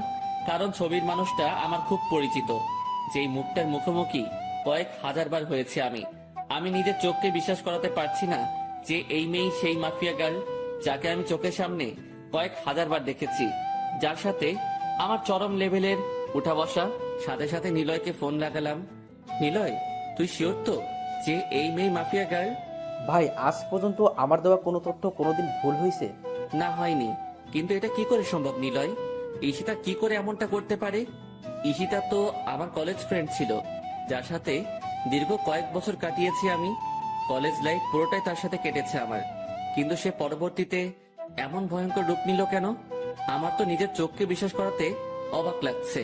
না, হয়তো কোনো ভুল হচ্ছে নিলয় তোর। ভাই আমি 100% সিওরিটি দিয়ে বলতে পারবো এই মেয়ে মাফিয়া গার্ল, আর আমি পুরোপুরি শিওর হয়েই আপনাকে বলছি। ঈশিতা এমন করতে পারে শুনে মাথাটা পুরো গোলকধাঁধার মতন ঘুরপাক খাচ্ছে। ভাই আপনার হয়তো বিশ্বাস হচ্ছে না, কারণ সে আপনার সাথে দীর্ঘ কয়েক বছর কাটিয়েছে, কিন্তু সত্যি এটাই যে সে মাফিয়া গার্ল। ঠিক আছে, ঈশিতাই যদি মাফিয়া গার্ল হয় তাহলে তার 12টা বাজাচ্ছি আমি। ওর আরো কিছু তথ্য বল, কারণ তার সাথে আমার বছর 2 আগেই সমস্ত যোগাযোগ বিচ্ছিন্ন হয়ে গেছে। কারণ তারা বাসা পরিবর্তন করে অন্য কোথায় শিফট হয়ে গিয়েছে। এরপর আর কখনো যোগাযোগ হয়নি। ভাই এরপর আর কোনো তথ্যই আমি পাইনি, কারণ এই মেয়ে সব জায়গা থেকে তার ইনফরমেশন হটিয়ে নিয়েছে। তার থেকেও ভয়ঙ্কর একটা কাণ্ড করেছে সে। কি করেছে? ভাই এই মেয়ে প্লাস্টিক সার্জারি করে তার আগের চেহারা পরিবর্তন করে ফেলেছে। এই মেয়েকে এখন খুঁজে বের করা ইম্পসিবল আমার মতে। তবে আপনার দ্বারা হয়তো সেটা কষ্টের হবে না, কিন্তু ভাই মেয়ের মাথা ভয়ঙ্কর চাকর মতন চলাচল করে। গতকাল আপনি ফোন দেওয়ার পর আমি কম হলেও 50টার উপরে ছেলে লাগিয়েছি মাফিয়া গালের খোঁজ বের করার জন্য, কিন্তু অবশেষে সবাই খালি হাত ফিরেছে। কিন্তু একজন খালি তার কিছু ছবি কালেক্ট করেছে। তবে বর্তমান সময়ে সে দেখতে কেমন তার কোনো ছিটে ফোঁটা বা চিহ্ন খুঁজে পায়নি। আর হ্যাঁ ভাই, একটা কথা, এই মেয়ের নামের মতন তার কাজকর্মগুলো বেশ ভয়ঙ্কর। কারণ তার ইন্টারনেট ডাটাবেস আমি হ্যাক করে তথ্য বের করতে চেয়েছিলাম, কিন্তু কোনো মতে সেটা পসিবল হয় নাই। এই মেয়ে হ্যাকিংয়েরও মাস্টার। নীলার মুখ থেকে ঈশিতার এইরূপ কর্মকাণ্ডের কথা শুনে এবার আর জায়গায় স্থির থাকতে পারলাম না। নিলয় কি বললো ঈশিতার সম্পর্কে এগুলা? যেই মেয়ে কলেজ লাইফে থাকতে এতটা সাদাসিধা ছিল, তার মধ্যে কয়েক বছরের ব্যবধানে এতটা হিংস্রতা কি করে আসতে পারে? মাথায় তো কিছুই খেলছে না। আচ্ছা নিলয়, আমি ফোন রাখলাম, পরে কথা হবে তোর সাথে। আর শোন, মাফিয়া গার্লের খোঁজ চালু রাখিস। আচ্ছা ভাই। নিলয়ের সাথে কথা শেষ করে ঠাই সেই জায়গাটাতেই দাঁড়িয়ে আছি। আমার যেন নিজের কানকেই এখনো বিশ্বাস করাতে পারছি না যে ঈশিতাই বর্তমান জগতের সবচাইতে খাতারনাক মাফিয়া, যার ভয়ে বড় বড় নেতারা এখন আতঙ্কে আছে। 8 ঘন্টা নাগাদ একই জায়গায় দাঁড়িয়ে আছি। ঝাটকাটা মারাত্মক লেভেলের ছিল, তাই হয়তো এখনো ঘোর কেটে উঠতে পারিনি। অনেকটা সময় পর সেন্স ফিরে এলো। না, আমার এখন উতলা হলে চলবে না, আমাকে ঠান্ডা মাথায় কাজ নিতে হবে। এখন আগে নিজেকে শান্ত করি, পরে মাফিয়া গার্লকে নিয়ে ভাবা যাবে। ফ্রেশ হতে চলে গেলাম। একটু পর ফ্রেশ হয়ে বের হয়ে এসে নাস্তা করে কলেজের উদ্দেশ্যে রওনা হলাম। আজও শামীম কলেজে আসেনি। হারামিটার কি যে হয়েছে কে জানে। মাফিয়া গার্লের টেনশনে শামীমকে আর ফোন দেওয়া হয়নি। এদিকে রামিসাকেও দেখছি না। তোর না আসলো না আসুক, একসাথে এত টেনশন মাথায় বয়ে নিয়ে বেড়াতে পারবো না। আমি ক্লাসে চলে যাই। ক্লাসে চলে গেলাম। সেখানে গিয়ে দেখি রামিসা আগে থেকেই ক্লাসে এসে বসে আছে। আমি গিয়ে তার পাশের সিটে বসে পড়লাম। আকাশ, কি হয়েছে? তোমাকে এমন চিন্তিত দেখাচ্ছে কেন? কি হয়েছে কি? না, তেমন কিছু না। তেমন কিছু না বললে তো আর সমাধান হবে না। তোমার চেহারায় স্পষ্ট ফুটে উঠছে যে তুমি কিছু একটা নিয়ে বেশ চিন্তিত। কি হয়েছে বলো আমায়? নাকি আমার বিষয়টা নিয়ে টেনশন করছো? আমি তো বললাম ভেবে দেখবো। তাও কিসের চিন্তা? হ্যাঁ, আরে না রামিসা, সেসব কিছুই না। আমি এমনি বাসার ব্যাপার নিয়ে কিছুটা ঝামেলায় আছি, তাছাড়া কিছুই না। আরে তুমি টেনশন করিও না, সব ঠিক হয়ে যাবে। রামিসার কথার আর কোনো উত্তর দিলাম না, চুপচাপ বসে আছি। কারণ কি বা বলবো তাকে? আমার টেনশন যে অন্য জায়গায়, সেটা তো তাকে আর বলা যাচ্ছে না, তাই চুপচাপ থাকাই ভালো। এমন সময় স্যার ক্লাসে আসলো। স্যার এসে ক্লাস করাতে শুরু করলো, সেদিকে ফোকাস করলাম। ক্লাসটা শেষ করে বাসার দিকে রওনা দিয়েছি। পিছন থেকে রামিসা ডাক দিল, হাই আকাশ, আজ এত তাড়াহুড়ো হয়ে যাচ্ছ? হ্যাঁ, আমার সাথে আজ কথা বলবে না বুঝি? আরে পাগল, সে সব কিছুই না, এমনি ভাবলাম বাসায় চলে যাই, তাই আর কি। বাহ, ভালোই তো। আমাকে ইগনোর করছো সেটা তো বেশ ভালোই বুঝছি আমি। রামিসা সত্যি সেসব কিছু না। তাহলে চলো ক্যান্টিনে বসে কফি খাবো। রামিসা আমায় জোর করে ক্যান্টিনে নিয়ে গেল। ক্যান্টিনে গিয়ে দুজন বসে বসে কফি খাচ্ছি। সে আমায় নানান কথা বলে হাসানোর চেষ্টা করছে, কিন্তু আমার ভিতরে তো দুনিয়ার সমস্ত টেনশন বিরাজ করছে। আকাশ, তুমি যদি এমন গাল ফুলিয়ে বসে থাকো তো কিন্তু খুব খারাপ হবে। সত্যিই কিন্তু আমি তোমাকে নিয়ে ভাববো না। এই না না, আমি আর গাল ফুলিয়ে বসে থাকবো না। তারপর নিজের অনিচ্ছা সত্ত্বেও রামিসার সাথে স্বাভাবিকভাবে কথা বলতে শুরু করলাম, আর সে আমাকে হাসানোর ট্রাই করছে। একটা সময় সত্যি হেসে দিলাম। মেয়েটার আসলে অসাধারণ গুণ আছে। এইভাবে অনেকটা সময় বসে দুজনে মিলে কথা বললাম। ভিতরে সমস্ত টেনশন দূর হয়ে গিয়েছে রামিসার সাথে কথা বলে। মনটা একদম ফ্রেশ এখন। তারপর দুজনেই উঠে পড়লাম ক্যান্টিন থেকে। অনেকটা সময় তো বসলাম, এবার বাসায় যাওয়া দরকার। আচ্ছা, তাহলে কাল আবার দেখা হচ্ছে আমাদের। হ্যাঁ। রামিসার সাথে কথা শেষ করে বাসার দিকে রওনা হলাম। অনেকটা শান্ত আছি এখন। না, এখন আর নিজেকে উত্তেজিত করা যাবে না। একদম শান্তভাবে কাজ বের করব এখন। তারপর বাসায় চলে গেলাম। বাসায় গিয়ে শান্ত মাথায় মাফিয়া গার্লের তালাশ করতে লাগলাম, কিন্তু ফলস্বরূপ কোনো কিছুই পেলাম না। বরাবরের মতোই জিরো আসলো ফল। তাও নিজেকে সামনে রাখলাম, আমি খোঁজ চালিয়ে যাব মাফিয়া গার্লের। এভাবে কেটে গেল আরো কয়েকটা দিন। একদিন দুপুরবেলায় খেয়ে দিয়ে শুয়ে শুয়ে টিভিতে খবর দেখছিলাম, তখনই আরেকটা ভয়ঙ্কর নিউজ দেখতে পেলাম। মাফিয়া গার্ল আরেকটা হেডলাইন রটিয়ে দিয়েছে। সে পলিটিশিয়ান ওবায়দুলের খেল খতম করে দিয়েছে। সে পলিটিশিয়ান ওবায়দুলকে মেরে তার লাশ বাসডগার উপরে ঝুলিয়ে রেখেছে। এই ঘটনার পর প্রশাসন পুরোপুরি ফায়ার হয়ে গেছে মাফিয়া গার্লের উপরে। দেশের মানুষ সবাই জানে যে মাফিয়া গার্ল 2 নাম্বার মানুষদের খেল খতম করছে, কিন্তু তারপরেও প্রশাসন তো আর চুপ থাকতে পারে না। কারণ সাজা দেওয়ার হলে দেশের প্রশাসন দিবে। দেশে আইন কানুন বলতেও অনেক কিছু রয়েছে, কেউ তো আর তার ঊর্ধ্বে যেতে পারে না। প্রশাসন পুরো হাত পা বেঁধে নেমেছে মাফিয়া গার্লকে খোঁজার জন্য। এবার হয়তো একটা হেস্তনেস্ত করেই ছাড়বে প্রশাসন, কিন্তু আমিও তো হাল ছাড়ার মানুষ না। প্রশাসন মাফিয়া গার্লকে খুঁজে বের করার আগে আমি তাকে খুঁজে বের করব, কারণ আমার তাকে আগে চাই। তাড়াতাড়ি নিলয়কে ফোন দিলাম আবার। সে হয়তো কোনো ক্লু দিতে পারবে আমায়। এতদিনে হয়তো কিছু হলেও হাতে এসেছে তার। ভাই দুঃখিত, এখনো আমি মাফিয়া গাড়ির কোনো খোঁজ পাইনি, আর আমার মনে হয় না যে আমি তার কোনো খোঁজ বের করতে পারবো। আচ্ছা ঠিক আছে, তাও তুই খোঁজ জারি রাখ। তারপর ফোনটা রেখে দিলাম। এবার সত্যি মনে হচ্ছে আমার মাঠঘাট বেঁধে নামতে হবে, কারণ এরপর আর অপেক্ষা করলে প্রশাসনের হাতে মাফিয়া গার্ল ধরা পড়বে। কারণ মাফিয়া গার্ল যত যাই করুক না কেন, সে একটা ভুল কাজ করেছে তার কোড দিয়ে। এটা দিয়ে মাফিয়া গার্লের সন্ধান বের হওয়ার 30% সম্ভাবনা রয়েছে। আমিও হয়তো চেষ্টা করলে বের করতে পারবো, কিন্তু আমার কাছে বর্তমানে এমন ভালো স্পিড ইন্টারনেট নাই। সো আমি আমার চাকুওয়ালা মাথা চালাবো। শান্ত মাথায় ভাবতে থাকলাম শুরু থেকে সবকিছু। আমার খোঁজ কতদূর গিয়েছে সবটাই আবার পুনরায় ভাবতে লাগলাম যে মাফিয়া গার্লের খোঁজ করায় কোনো দিকে কমতে রেখেছে কিনা, বা কোনো কিছু আমার থেকে ছুটেছে কিনা। তখন মাথায় আসলো রামিসার কথা। তাকে তো শুরুতে আমার একটু সন্দেহ হয়েছিল, কিন্তু এরপর তাকে আর ঘেটে দেখিনি। না, এবার রামিসাকে নিয়ে রিসার্চ করব, কিন্তু কোথা থেকে শুরু করব ভেবে পাচ্ছি না। এর মধ্যে মাফিয়া গার্ল আবারও লাইভে আসার ডেট দিল। হ্যাঁ, পেয়েছি। এবার মাফিয়া গার্লের লাইভ করার সময় আমি রামিসার সাথে থাকবো। সে যদি মাফিয়া গার্ল হয় তাহলে তো তখন সে লাইভ করতে পারবে না, বা আমার সাথে সেই সময় থাকতে বাহানা দেখাবে। তখন সেটা দেখেই যা বোঝার বুঝে নিব। পরের দিন মাফিয়া গার্ল আগের টাইমের ন্যায় ঠিক 3টায় লাইভে আসবে বলেছে। এদিকে আমি রামিসাকে ফোন দিয়ে বলেছি যে সে যেন আগামীকাল দুপুর 3টায় আমার সাথে দেখা করে। একটা জরুরি কাজ আছে তার সাথে আমার, তাকে বিশেষ কিছু বলার আছে আমার। সে সরাসরি না করে দেয়। না, কাল দুপুর 3টায় আমার একটা বিশেষ কাজ আছে, তখন তোমার সাথে কোনোভাবেই আমি দেখা করতে পারবো না। রামিসার কথা শুনে খটকা লাগলো মনের ভিতরে। তার মানে কি আমার ধারণাই ঠিক? রামিসাই সেই ক্রিমিনাল যাকে পুরো দেশের প্রশাসন মিলে বাতি লাগিয়ে খুঁজছে। ও মাই গড, মাফিয়া গার্ল এতদিন আমার চোখের সামনে ছদ্মবেশ নিয়ে ঘুরছে, অথচ আমি তাকে চিনতেই পারিনি। না, এবার একটা হেস্তনেস্ত করতেই হবে। এবার রামিসাকে ধরার পালা এসে গেছে। মাফিয়া গার্ল এবার পালাবে কোথায় এসব নিয়ে ভাবছিলাম। ঠিক তখনই রামিসা আমাকে আবার ফোন দিয়ে বড়সড় একটা শক খাইয়ে দেয়। আচ্ছা ঠিক আছে আকাশ, আমরা কাল 3টা বাজে দেখা করব। তবে হয়তো আমার কলেজে আসা হবে না কাল, বাসায় কিছু কাজকর্ম বাকি আছে। রামিসার কথা শুনে থতমত খেয়ে গেলাম। একটু আগে সে বলল কোনোভাবেই কাল 3টায় দেখা করা সম্ভব না, আবার এখন বলছে কাল 3টায় দেখা করবে। এদিকে আমি রামিসাকে নিয়ে কত কিছু ভেবে বসলাম। তাহলে কি রামিসা মাফিয়া গার্ল না? ও আল্লাহ, মাথা পুরো জ্যাম খেয়ে আছে। মাফিয়া গার্ল যদি কাল 3টার সময় লাইভ করে আর এদিকে রামিসা আমার সাথে থাকে, তাহলে তো রামিসা মাফিয়া গার্ল না। আমার সন্দেহটা তাহলে পুরোপুরি ভুল হবে না। আর ভাবতে পারছি না আমি কি সব ঘটছে আমার সাথে। একটা সূত্র ধরে 2 কদম এগিয়ে যাচ্ছি, কিন্তু পরবর্তীতে নিরাশ হয়ে 4 কদম পিছনে চলে আসছি।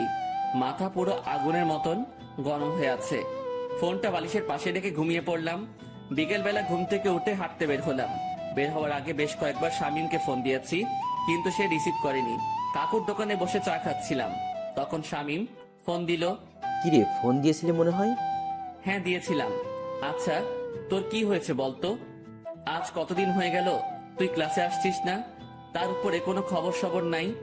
আরে বাসায় একটা সমস্যা হয়েছে ছোট বোনকে নিয়ে, তাই কিছুদিন কলেজ আসিনি। সমস্যাটা কেটে উঠতে হয়তো আরো কয়েকটা দিন লাগবে, তারপর কলেজ আসবো। ও আচ্ছা, তাহলে তুই আগে সমস্যা সমাধান কর, পরে না হয় কলেজে আসিস। ওকে বন্ধু। শামীমের সাথে কথা বলে ফোনটা রেখে দিলাম। তারপর কাকুর দোকান থেকে উঠে বাসায় চলে আসলাম। অপেক্ষায় আছি কালকের দিনের। কোনো মতে আজকের দিনটা পার করে দিলাম। পরের দিন কলেজে চলে গেলাম। রামিসা আজ ক্লাসে আসবে না, তারও নাকি বাসায় কি কাজ বাকি আছে, তাই আজ আমার একাই কাটাতে হবে কলেজে। কোনোভাবে কলেজ টাইম শেষ করে বাসায় চলে এলাম। তারপর বাসায় এসে ফ্রেশ হয়ে খেয়ে দিয়ে রামিসাকে ফোন দিলাম। হ্যাঁ, কোথায় দেখা করবে বলো? কলেজ মাঠে আসো। আমিও বাসা থেকে বের হয়ে সেখানে আসছি। ওকে। আমি শার্ট পরে কলেজ মাঠে চলে গেলাম। সেখানে গিয়ে ঘাসের উপরে বসে আছি। 3টা বাজতে আর মিনিট 5 বাকি। এমন সময় রামিসাও চলে আসলো। আচ্ছা বলো তো, হঠাৎ আমার সাথে এমন কি জরুরি কথা বলবে, যার কারণে আজ এই অসময়ে এখানে আসতে বললে? বলবো, একটু ওয়েট করো। আমি বাসার থেকে আসার সময় রামিসাকে নিয়ে অনেক কিছু ভেবে এসেছি। কেন এখন বললে কি হবে? আরে একটু বসো না, এত অস্থির হচ্ছ কেন? একটু পরেই বলবো। এখন আগে মাফিয়া গার্লের লাইভ দেখবো। 3টা বাজতে চলেছে। রামিসা আমার মুখে মাফিয়া গার্লের কথা শুনে চোখ পাকিয়ে তাকিয়ে আছে আমার দিকে। কি হলো, এভাবে চোখ পাকিয়ে তাকিয়ে আছো কেন? আকাশ, হঠাৎ তোমার মাফিয়া গার্লকে নিয়ে এত মাথা ব্যথা উঠলো কেন? আরে না, কিসের মাথা ব্যথা? মাফিয়া গার্ল আজ লাইভে আসবে বলেছে। সবাই তার লাইভ দেখার জন্য বসে আছে, তাই আমিও দেখবো বলে ভেবেছি। ও আচ্ছা পাশে এসে বসো, দুজন মিলে মাফিয়া গার্লের লাইভ দেখি। রামিসা এসে আমার পাশে বসলো, আর আমি মোবাইলটা হাতে নিয়ে মাফিয়া গার্লের ইউটিউব লিংকে ক্লিক করে সেখানে ঢুকে পড়লাম। 3টা বাজতেই মাফিয়া গার্ল লাইভে চলে আসলো। মাফিয়া গার্লের লাইভ দেখে আমি রামিসার দিকে হাঁ করে তাকিয়ে আছি। নিজের ভিতরে কেমন যেন একটা খারাপ লাগা কাজ করছে। আমি রামিসাকে নিয়ে কত কি না ভেবে ফেলেছিলাম, কিন্তু পরিশেষে সবটাই মিথ্যা প্রমাণ হলো। আর সত্যি যদি রামিসা মাফিয়া গার্ল হতো, তাহলে সে লাইভে আসতে পারতো না এই সময়ে। কারণ রামিসা আমার পাশে বসে আছে। সে একই সময় 2 জায়গায় 2 রকম কর্মকাণ্ড কি করে করবে? দেখ, নিজের উপরে চরম লেভেলের রাগ হচ্ছে। সিধা সাদা একটা মেয়েকে নিয়ে আমি কত বাজে ভাবনা করেছি। এই কি হলো, তোমার মন কোন দিকে? হ্যাঁ, তুমি না বললে মাফিয়া গার্লের লাইভ দেখবে? সে তো লাইভে এসে বকবক করছে, কিন্তু তোমার তো কোনো খবরই নাই। রামিসার ডাকে হুঁশ ফিরে আসলো। দেখবো তো। তারপর মাফিয়া গার্লের লাইভ দেখায় ফোকাস করলাম। সে তার ইন্ট্রোডাকশন নিয়েই যাচ্ছে। আমি আপনাদের আগেও বলেছি, এবারও বলছি, আমার কোনো খারাপ মাকসাদ নেই। আমার মূল মাকসাদ হচ্ছে যারা দেশের নাম বেচে বেচে খায় তাদের হাতে হারিকেন ধরিয়ে দেওয়া, আর আমি সেটাই করছি। শুধু তাই নয়, এবার দেশের মধ্যে যত কয়টা গ্যাংস্টার টিম আছে তাদের সব কয়টাকে আমি মৃত্যুর চৌকাঠেয় পৌঁছাইয়ে দিব। শান্তশিষ্টভাবে দেশ চলবে, কোনো ধরনের টিম আর থাকবে না। মাফিয়া খুফিয়া সব আমি ধুলোয় মিশিয়ে দিব। আর আগুন, আপনার মুখোমুখি হওয়ার ইচ্ছা আমার বহুদিন আগে থেকেই, অনেক আগ থেকেই শুনে এসেছি আগুনের নাম। যেই আগুন নাকি সত্যি এক সময়ের খতরনাক খেলাড়ি ছিল, যার নাম শুনলে এখনো নাকি অনেকের প্যান্ট ঢিলা হয়ে যায়। আমি চাই আপনার মুখোমুখি হতে, আমি চাই মানুষরূপী আগুনটাকে নিজের চোখে দেখতে। সো আপনি আমার মনের খয়াসটা পূরণ করে দিন। না হয় আমার যদি আপনাকে খুঁজে বের করতে হয়, সেদিন কিন্তু বাঘে সিংহের লড়াই হয়ে যাবে। সেদিন কিন্তু নিজের ক্রোধকে দমিয়ে রাখতে পারবো না। সেদিন নির্ঘাত আপনি আমার হাতে মারা পড়বেন। এটা কোনো হুমকি না, তবে হুমকির চাইতেও কম না। আপনি হতে পারেন এক সময়ের সর্বসেরা খিলাড়ি, কিন্তু মাথায় রাখবেন বর্তমান সময়ের নামকরা মাফিয়া গার্ল আমি। সো ভালোই ভালোই আপনার দর্শন করিয়ে দিন। এবারের মতন লাইফ সমাপ্ত করলাম।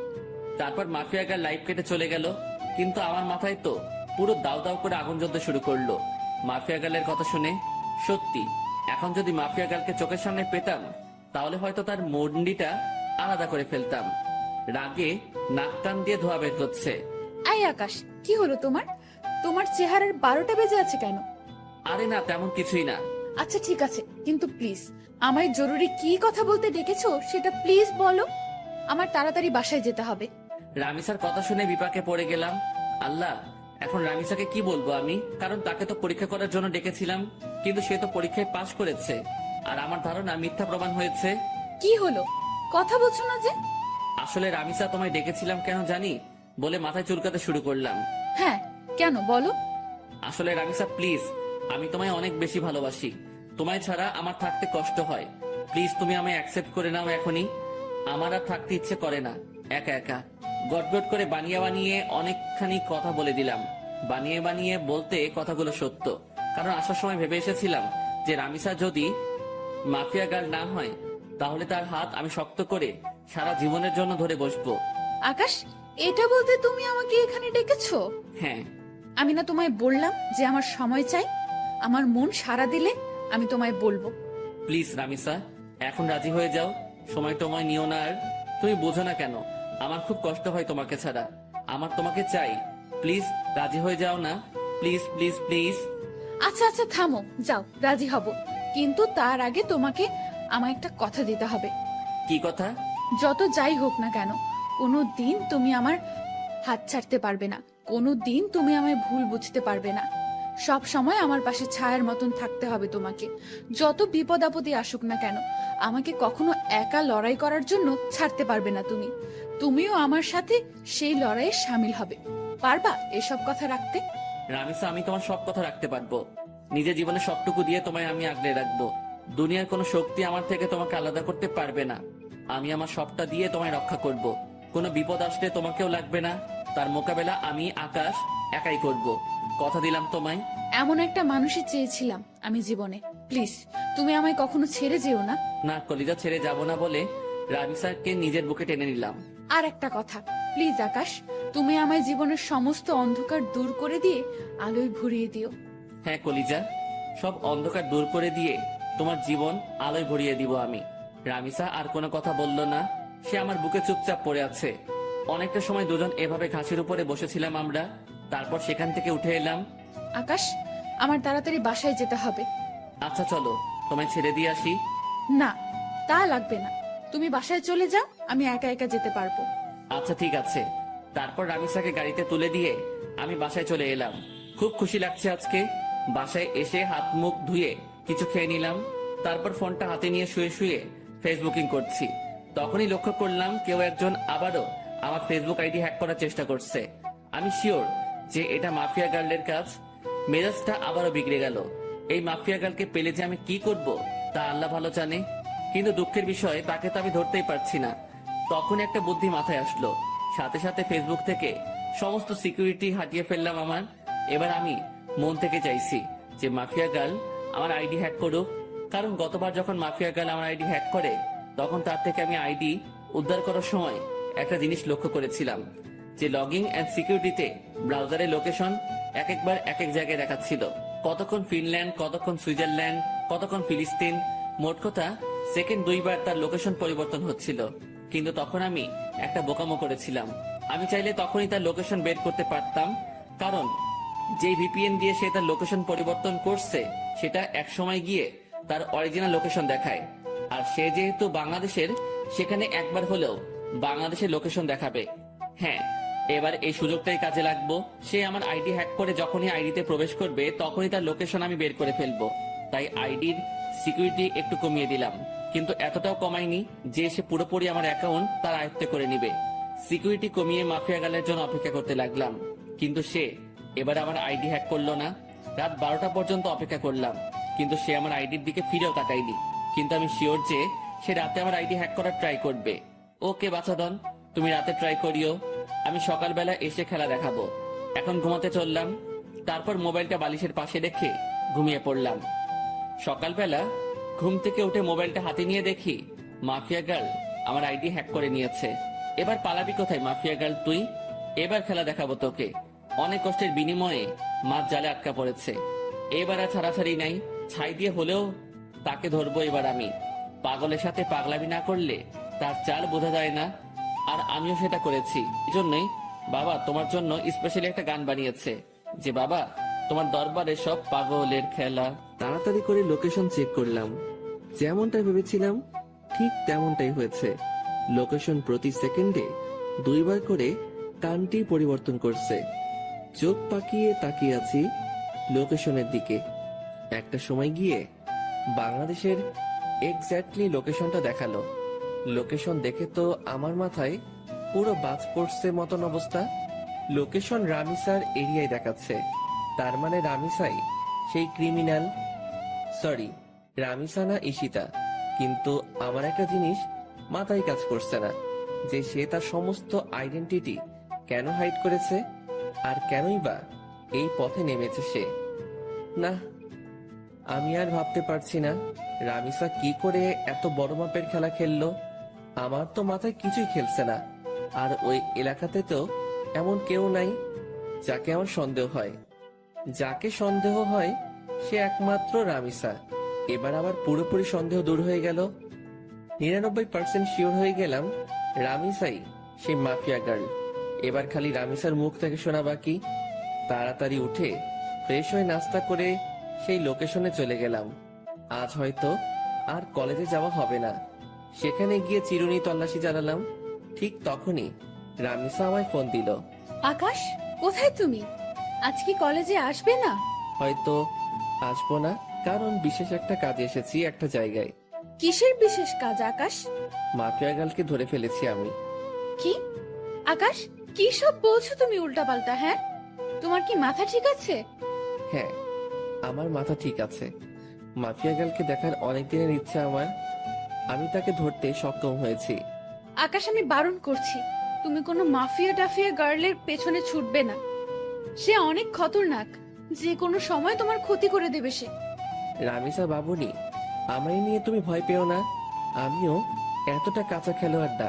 আকাশ, আমি তোমায় বারণ করেছি, তো সব কিছুই তুমি করতে যাবে না। আর তুমি এখন যেখানেই আছো সেখান থেকে সোজা কলেজে আসবে। ওকে, ঠিক আছে। তারপর ফোনটা রেখে দিয়ে রামিসার এলাকা থেকে কলেজে চলে গেলাম। যদিও কলেজে যাচ্ছি, কিন্তু ক্লাস আর করা হবে না, কারণ কলেজ করার প্রিপারেশন নিয়ে ঘর থেকে বের হইনি আমি। তাই আজ ক্লাস করব না। কলেজে গিয়ে রামিসার সাথে কথা বলে চলে আসব। কলেজের সামনে পৌঁছে গিয়েছি প্রায়।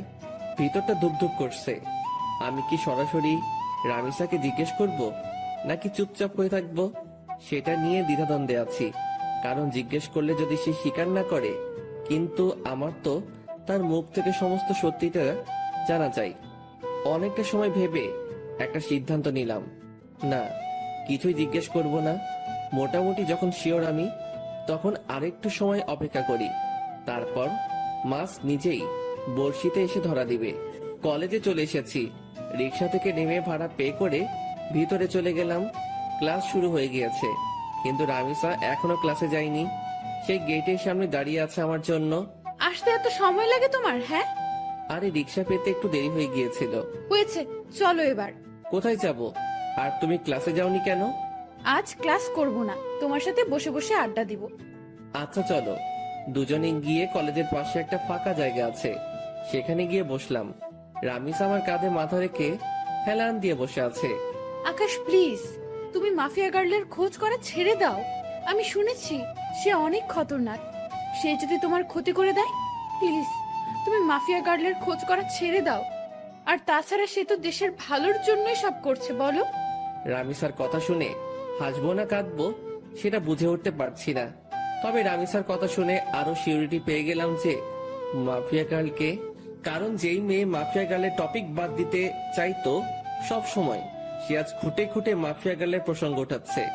রামিসার সমস্যা কোথায় সেটা আমার বুঝতে বাকি নেই। আর তাছাড়া মাফিয়া গার্লকে তো আমি খুঁজে বের করে ফেলেছি, সে এখন আমার কাঁধে মাথা রেখে শুয়ে আছে। রামিসা হয়তো ভাবছে মাফিয়া গার্লকে, সেটা জানতে এখন আমার বাকি আছে। আমি যে মাফিয়া গার্লকে ধরে ফেলেছি সেটা সে এখনো বুঝতে পারিনি। সে ভেবেছে ফেক কাউকে ধরেছি আমি, না হয়তো তাকেই ধরতাম। আর আমি তখন ইচ্ছে করেই ফোন করে মাফিয়া গার্লের কথা তুলেছি, যাতে করে রামিসা রিয়াকশন করে। আর রামিসা সেটাই করলো। এই আকাশ, কি ভাবছো? হ্যাঁ, আমি তোমায় এতটা সময় কি বললাম? হ্যাঁ শুনছি তো। প্লিজ তুমি মাফিয়া গার্লের খোঁজ করা ছেড়ে দাও। তাকে খোঁজ করতে গেলে তুমিই মারা পড়বে। সে একটা খতরনাক ব্র্যান্ড। রামিসা তুমি টেনশন নিও না, আমি মাফিয়া গার্লের আর খোঁজ করব না। মনে মনে বললাম খোঁজ তো পেয়েই গেছি, আর হাসির রহস্য কি সেটা তো আমি না জানি। এই তো আমার বাবুল, তোমাকে। আচ্ছা একটা কথা, তখন যে তুমি আমাকে বললে যে তুমি মাফিয়া গার্লকে ধরে ফেলেছো, তুমি কি সত্যিই ধরেছো তাকে? আরে রামিসা তুমি কি পাগল? হ্যাঁ, মাফিয়া গার্লের মতন খাতারনাক খিলাড়িকে আমি কি করে ধরবো? যেখানে তাকে সারা দেশের প্রশাসন মিলে ধরতে পারিনি, সেখানে তাকে আমি ধরবো? হ্যাঁ, আমি তো মজা করেছি। আকাশ, তুমি না অনেক দুষ্টু হয়ে গেছো। সে আজ নতুন না, আজ থেকেই দুষ্টু আমি। আমার কথা শুনে রামিসা ফিক করে হেসে দিল। রামিসার চেহারার 12টা বেজেছিল এতটা সময়, কিন্তু এখন হুট করেই আমার কথা শুনে তার চেহারায় হাসি রেখা ফুটে উঠেছে। কারণ সে ভেবেছে সত্যি হয়তো মাফিয়া গার্লকে, সেটা আমি জেনে গেছি। কিন্তু এখন আমার কথা শুনে বুঝেছে যে আমি মজা করেছি। তবে সত্যিটা কিন্তু ভিন্ন, মাফিয়া গার্লের তালাশ আমি পেয়ে গেছি। দেখো, আবারও চুপচাপ হয়ে গেছে ছেলেটা। এই, তোমার কি হয় হ্যাঁ মাঝে মাঝে? আরে না, তেমন কিছু না। তেমন কিছু না হলেই ভালো। আচ্ছা আকাশ, একটা কথা বলো তো, আমাদের ফিউচার নিয়ে কিছু ভেবেছো তুমি? হ্যাঁ, অনেক কিছু ভেবেছি আমি। পড়ালেখা শেষ হলেই আমরা বিয়ে করে নিব। Love you Akash. Love you too Ishita. এই কি বললো তুমি? না না, কিছু না। ঈশিতা নামটা শুনতেই রামিসা চমকে উঠল। সরি রামিসা, আসলে ভুল করে অন্য নাম বের হয়েছে মুখ দিয়ে। ও আচ্ছা, চলো এবার উঠি আমরা, অনেকটা সময় তো বসলাম। হ্যাঁ চলো। তারপর সেখান থেকে উঠে দুজন দুজনের বাসায় চলে এলাম। কিন্তু একটা জিনিস আমার এখনো চোখে বাড়ি খাচ্ছে। যখনই ঈশিতা নামটা বলেছি, তখনই রামিসার চোখ কপালে উঠে গিয়েছিল, আর তার পরক্ষণে সে চলে যাওয়ার জন্য পাড়াপাড়ি শুরু করে দেয়। রামিসার হতাশাগ্রস্ত চেহারায় কিন্তু আমাকে পুরোপুরি ক্লিয়ার করে দেয় তার ভয়ঙ্কর ডার্কনেস সম্পর্কে। কিন্তু আমি এখন কোনো ধরনের হাঙ্গামাই করব না, কারণ আমি আরো ভালো করে জাস্টিফাই করব রামিসার সম্পর্কে, কেন সে এই পথে নেমেছে আর কি বা তার উদ্দেশ্য। সাথে সাথে নিলয়কে ফোন দিলাম। নিলয়, আমি কি বলি মন দিয়ে শোন। হ্যাঁ ভাই বলেন। শোন, আমি মাফিয়া গার্লকে ধরে ফেলেছি। কি ভাই, আপনি সত্যি ধরে ফেলেছেন? হ্যাঁ, আমি মাফিয়া গার্লকে ধরে ফেলেছি, তাই তোকে ফোন দিয়েছি। শোন, তোকে একটা কাজ করতে হবে এখন। কি কাজ ভাই? মাফিয়া গার্লের কিছু ডিটেলস তোকে আমি দিচ্ছি, তুই সেই অনুযায়ী তার সম্পর্কে তালাশ করে বের করবি যে সে কেন এই পথে নেমেছে। আচ্ছা ভাই। কিন্তু শোন, এই কথা যেন কারোর কানে না যায়, বিষয়টা যেন তোর আর আমার মাঝে থাকে। ওকে ভাই। নিলয়কে রামিসার হালকা পাতলা কিছু তথ্য দিলাম, যাতে করে সে রামিসার সম্পর্কে খোঁজ বের করতে পারে। এদিকে আমিও খোঁজ চালাচ্ছি রামিসাকে নিয়ে। এভাবে 2-3টা দিন কেটে গেল। 4 দিনের মাথায় নিলয় আমাকে ফোন দেয়। ভাই ভয়ঙ্কর কিছু তথ্য হাতে এসেছে। কি তথ্য? ভাই মাফিয়া গালের একটা ছোট ভাই ছিল, যার নাম ছিল রাফসান। আপনি কি তাকে চেনেন বা জানেন? তখনই ঈশিতার ছোট ভাইয়ের কথা মনে পড়লো, যার নামও ছিল রাফসান। কলেজ লাইফে যখন ঈশিতার সাথে চলাফেরা ছিল, তখন সে রাফসানকেও মাঝে মাঝে কলেজে নিয়ে আসতো ঘোরার জন্য। আবার মাঝে মাঝে কোনো জায়গায় ঘুরতে গেলেও তাকে সাথে নিয়ে যেত। আমার জন্মদিনে যখন রামিসাকে ইনভাইট করি, তখন রামিসা তার ছোট ভাই রাফসানকে সাথে করে নিয়ে এসেছিল। তাকে আমি বেশ ভালো করে চিনি। হ্যাঁ নিলয়, চিনি। কিন্তু কেন বলতো? ভাই রাফসান নাকি এই শহরের কোনো একটা কলেজে পড়াশোনা করত। একদিন সে কলেজে শেষ করে বাড়ি ফেরার সময় তার বাসার নিচে কয়েকটা ছেলেকে মাদক কেনাবেচা করতে দেখে। তখন সে পুলিশকে খবর দিয়ে তাদেরকে ধরিয়ে দেয়। ছেলেগুলো নাকি রাফিদের ছেলে ছিল, তাই রাফিদের জেদ উঠে যায় রাফসানের ওপরে। তাই সে থানার ওসিকে টাকা খাটিয়ে উল্টো মাদক দ্রব্য দিয়ে রাফসানকে ধরিয়ে দেয়। শুধু তাই নয়, রাফসানকে পুরো গুম করে ফেলার জন্য কন্টাক্ট হয় ওসির সাথে। ওসি তাই করে, সে রাফসানকে জঙ্গলে নিয়ে গিয়ে ব্রাশ ফায়ার করে মেরে ফেলে। আর মাফিয়া গাল যেই ওসিকে মারে বিভৎসভাবে, ওই ওসি সেই ওসি যে রাফসানাকে মেরেছিল। মাফিয়া গাল হয়তো তার ভাইয়ের প্রতিশোধ নেওয়ার জন্য এমন পন্থা অবলম্বন করেছে। নিলয়ের কথা শুনে বুকের ভিতর দাউ দাউ করে আগুন জ্বলতে শুরু করলো। তাহলে তো মাফিয়া গার্ল যা করছে সবটাই ঠিক করছে। আচ্ছা ঠিক আছে নিলয়, এবার ফোন রাখলাম। ফোনটা রেখে দিয়ে চুপচাপ বসে আছি। মাথার রক পুরো চটে গেছে নিলয়ের কথা শুনে। না, আজকের পর রামিসাকে আমি আড়াল থেকে পুরোপুরি সাপোর্ট করব, কারণ ভাই মরেছে, সেই কষ্ট তারই হয়েছে, কেউ তার কষ্টের ভাগ নেয়নি, তাই তো সে এমন ভয়ঙ্কর রূপ ধারণ করেছে। রামিসা, তুমি যা করেছো একদম ঠিকই করেছো। আজকের পর আমি আকাশ বেঁচে থাকতে দেখবো তোমার গায়ে কে হাত দেয়। সব কয়টার হাত আমি শরীর থেকে আলাদা করে ফেলবো। গা পুরো শিরশির করে কাঁপছে। না, গিয়ে গোসল করে আসি। তাড়াতাড়ি ওয়াশরুমে ঢুকে পড়লাম। অনেকটা সময় পর গোসলখানা থেকে বের হলাম। মাথায় ইচ্ছে মতন পানি ঢেলেছি, কারণ রক্ত চটে গিয়েছিল মাথায়, তাই নিজেকে শান্ত করেছি। ফ্রেশ হয়ে এসে খেয়ে নিলাম। খেয়ে দিয়ে টিভিটা চালিয়ে দিলাম। শুয়ে শুয়ে টিভি দেখছি, তখনই একটা নিউজ চোখের সামনে ভেসে উঠল। ডিবি পুলিশের প্রধান জিডি সে মাফিয়া গাল সম্পর্কে বক্তব্য দিচ্ছে। মাফিয়া গালের কোডিং দিয়ে আমরা তার তথ্য বের করে নিয়েছি। আগামী 24 ঘন্টার মধ্যে আমরা তাকে ধরে এনে হাজতে ভরবো। নিউজটা শুনে ভিতরে ছ্যাদ করে উঠল। কি, তোরা 24 ঘন্টার মধ্যে মাফিয়া গালকে ধরবি? আমি আকাশ বেঁচে থাকলে দেখবো তোরা কি করে মাফিয়া গালকে গ্রেপ্তার করিস। সাথে সাথে টিভি অফ করে দিয়ে রামিসাকে ফোন দিলাম। সে ফোন রিসিভ করলো না। বেশ অনেক কয়বার ফোন দিয়েছি, কিন্তু সে রিসিভ করেনি। এইভাবে রাত হয়ে গেল। পরে সে নিজেই আমায় ফোন দিল। আকাশ, সরি, আসলে অনেকটা ঝামেলার মধ্যে আছি। প্লিজ তুমি কিছু মনে করিও না, কাল কলেজে আসলে কথা হবে। আচ্ছা ঠিক আছে, সাবধানে থেকো। আমি কথা শেষ করার আগেই রামিসা ফোনটা কেটে দিল। রামিসার আচরণে খুব টেনশন হচ্ছে। হয়তোবা সেও এই নিউজটা দেখেছে, তাই সে এমন ভয়ে আছে। না হলে হয়তোবা অন্য কোনো ঝামেলা হয়েছে। ট্যাট মাথায় কিছুই কাজ করছে না। কখন যে সকাল হবে সেই অপেক্ষায় আছি। কোনোভাবে রাতটা পার করে দিলাম। সকালে কলেজে গিয়ে দেখি রামিসা আগ থেকে কলেজে এসে পড়েছে। তাকে দেখে খুব চিন্তিত লাগছে। রামিসা, তুমি কি কোনো কিছু নিয়ে চিন্তিত? না না, আমি কিছু নিয়েই চিন্তিত না। প্লিজ তুমি ক্লাসরুমে চলো, আমার এখানে দাঁড়িয়ে থাকতে খুব ভয় হচ্ছে। আরে পাগল, কিসের ভয়? হ্যাঁ প্লিজ তুমি ক্লাসের ভিতরে চলো না। আচ্ছা বাবু, চলো। ক্লাসরুমের ভিতরে আসলাম রামিসাকে নিয়ে। সে হুট করে আমায় জড়িয়ে ধরে কান্না শুরু করে দিল। ওকে কিছু বলতে যাব, ঠিক সেই সময় হট্টগোলের আওয়াজ কানে ভেসে আসলো। সাথে সাথে জানালা দিয়ে বাহিরে কি হয়েছে দেখার চেষ্টা করলাম। বাহিরে দেখেই তো চোখ পুরো কপালে উঠে গেল। বাহিরে 20-25টা পুলিশের গাড়ি। গাড়ি থেকে নেমে সবাই বন্দুক হাতে একদিকেই এগিয়ে আসছে।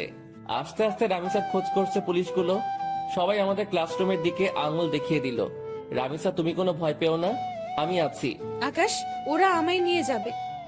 ওরা আমায় আর কোনোদিন তোমার সাথে দেখা করতে দেবে না। ওরা আমায় থানায় নিয়ে গিয়ে মেরে ফেলবে। রামিসা, কেউ তোমার কিচ্ছু করতে পারবে না। তুমি প্লিজ শান্ত হও। আকাশ প্লিজ, তুমি আমায় ক্ষমা করে দাও। আমি হয়তো তোমার সাথে জীবনের শেষ সময় অবধি পার করতে পারবো না। রামিসা চুপ হতে বলেছি ধমক দিয়ে। চলো তুমি আমার সাথে বাহিরে, দেখি তোমার গায়ে কে হাত দেয়। তারপর রামিসাকে নিয়ে বাহিরে চলে গেলাম। সবাই তাকিয়ে তাকিয়ে দৃশ্য দেখছে। পুরো কলেজ হতভম্ব হয়ে আছে এতগুলো পুলিশ দেখে।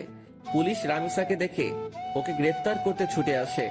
এই তোরা কেউ আমার রামিসার গায়ে হাত দিবি না।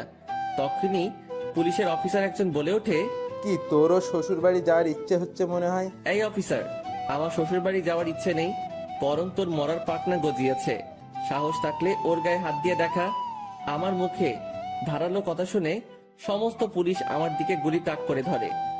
বেটা, দেখি খুব বড় বড় কথা বলছিস। শোন, বেশি উড়াউড়ি ভালো না। আমি যদি একবার বলি তাহলে সবাই গুলির বুলেটগুলো তোর পেটের মধ্যে পুড়ে দিবে আর তুই ঝাঁঝরা হয়ে যাবি।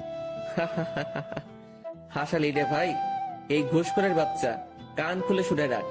এখানে তো কিছু সংখ্যক পুলিশ মাত্র তোরা, সারা শহরের সবকটা পুলিশ মিলেও যদি একত্রে হয়ে আসিস, তাও তোরা এই আকাশের বালো ফালাইতে পারবি না।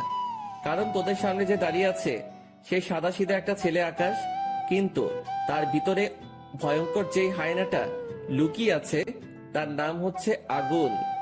আকাশের মুখে আগুন নামটা শুনে পুলিশের অফিসার ভয়ে কয়েক কদম পিছনে চলে যায়, আর আকাশের পাশে যে পুলিশগুলো ছিল তারা দৌড়ে আকাশের পাশ থেকে সরে যায়। সবাই যেন কোন এক ভয়ঙ্কর হায়নার সামনে পড়ে গেছে, যার রক্তের নেশায় একবার উঠলেই পুরো দুনিয়াদারি শ্মশানঘাট বানিয়ে ফেলবে। এই ঘুষখোরের বাচ্চা, কান খুলে শুনে রাখ, এখানে তো কিছু সংখ্যক পুলিশ মাত্র তোরা। সারা শহরের সব কয়টা পুলিশ মিলেও যদি একত্রে হয়ে আসিস, তাও তোরা এই আকাশের বালু ফালাইতে পারবি না। কারণ তোদের সামনে যে দাঁড়িয়ে আছে সে সাদাসিধা একটা ছেলে আকাশ, কিন্তু তার ভিতরে ভয়ঙ্কর যে হায়নাটা লুকিয়ে আছে তার নাম হচ্ছে আগুন।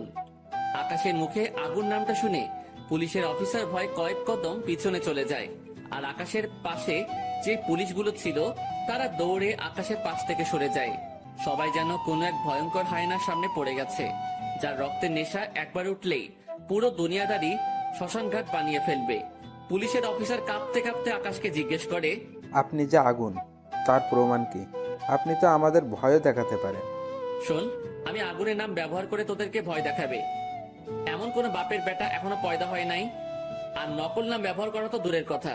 আর তোদের যদি বিশ্বাস না হয় তোদের একটা ডেমো দেখাচ্ছি। পকেট থেকে ফোনটা বের করে প্রাইম মিনিস্টারকে ফোন কর, আর তাকে জিজ্ঞেস কর যে 2017 সালের 2 ফেব্রুয়ারিতে কি হয়েছিল, আর তার চোখের সামনে গুনে গুনে কয়টা লাশ মাটিতে ফেলেছিলাম আমি। এই ঘটনার সাক্ষী একমাত্র প্রাইম মিনিস্টার। পুলিশের অফিসার কাঁপতে কাঁপতে পকেট থেকে ফোনটা বের করে প্রাইম মিনিস্টারকে ফোন লাগায়। স্যার, একজন নিজেকে আগুন দাবি করছে।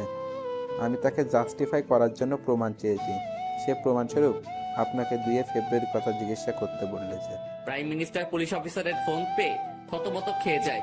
এই অফিসার, তোরা কার সামনে পড়েছিস তা তোরা নিজেও জানিস না। খোদার কসম, আগুন কোনো মানুষ না, সে মানুষরূপী এক ভয়ঙ্কর নরপিশাচ। তোদের জীবনে মায়া থাকলে সেখান থেকে তাড়াতাড়ি পালিয়ে আয়, না হয় পরবর্তী দিনের সকাল দেখার জন্য তোরা একটাও বেঁচে থাকবি না।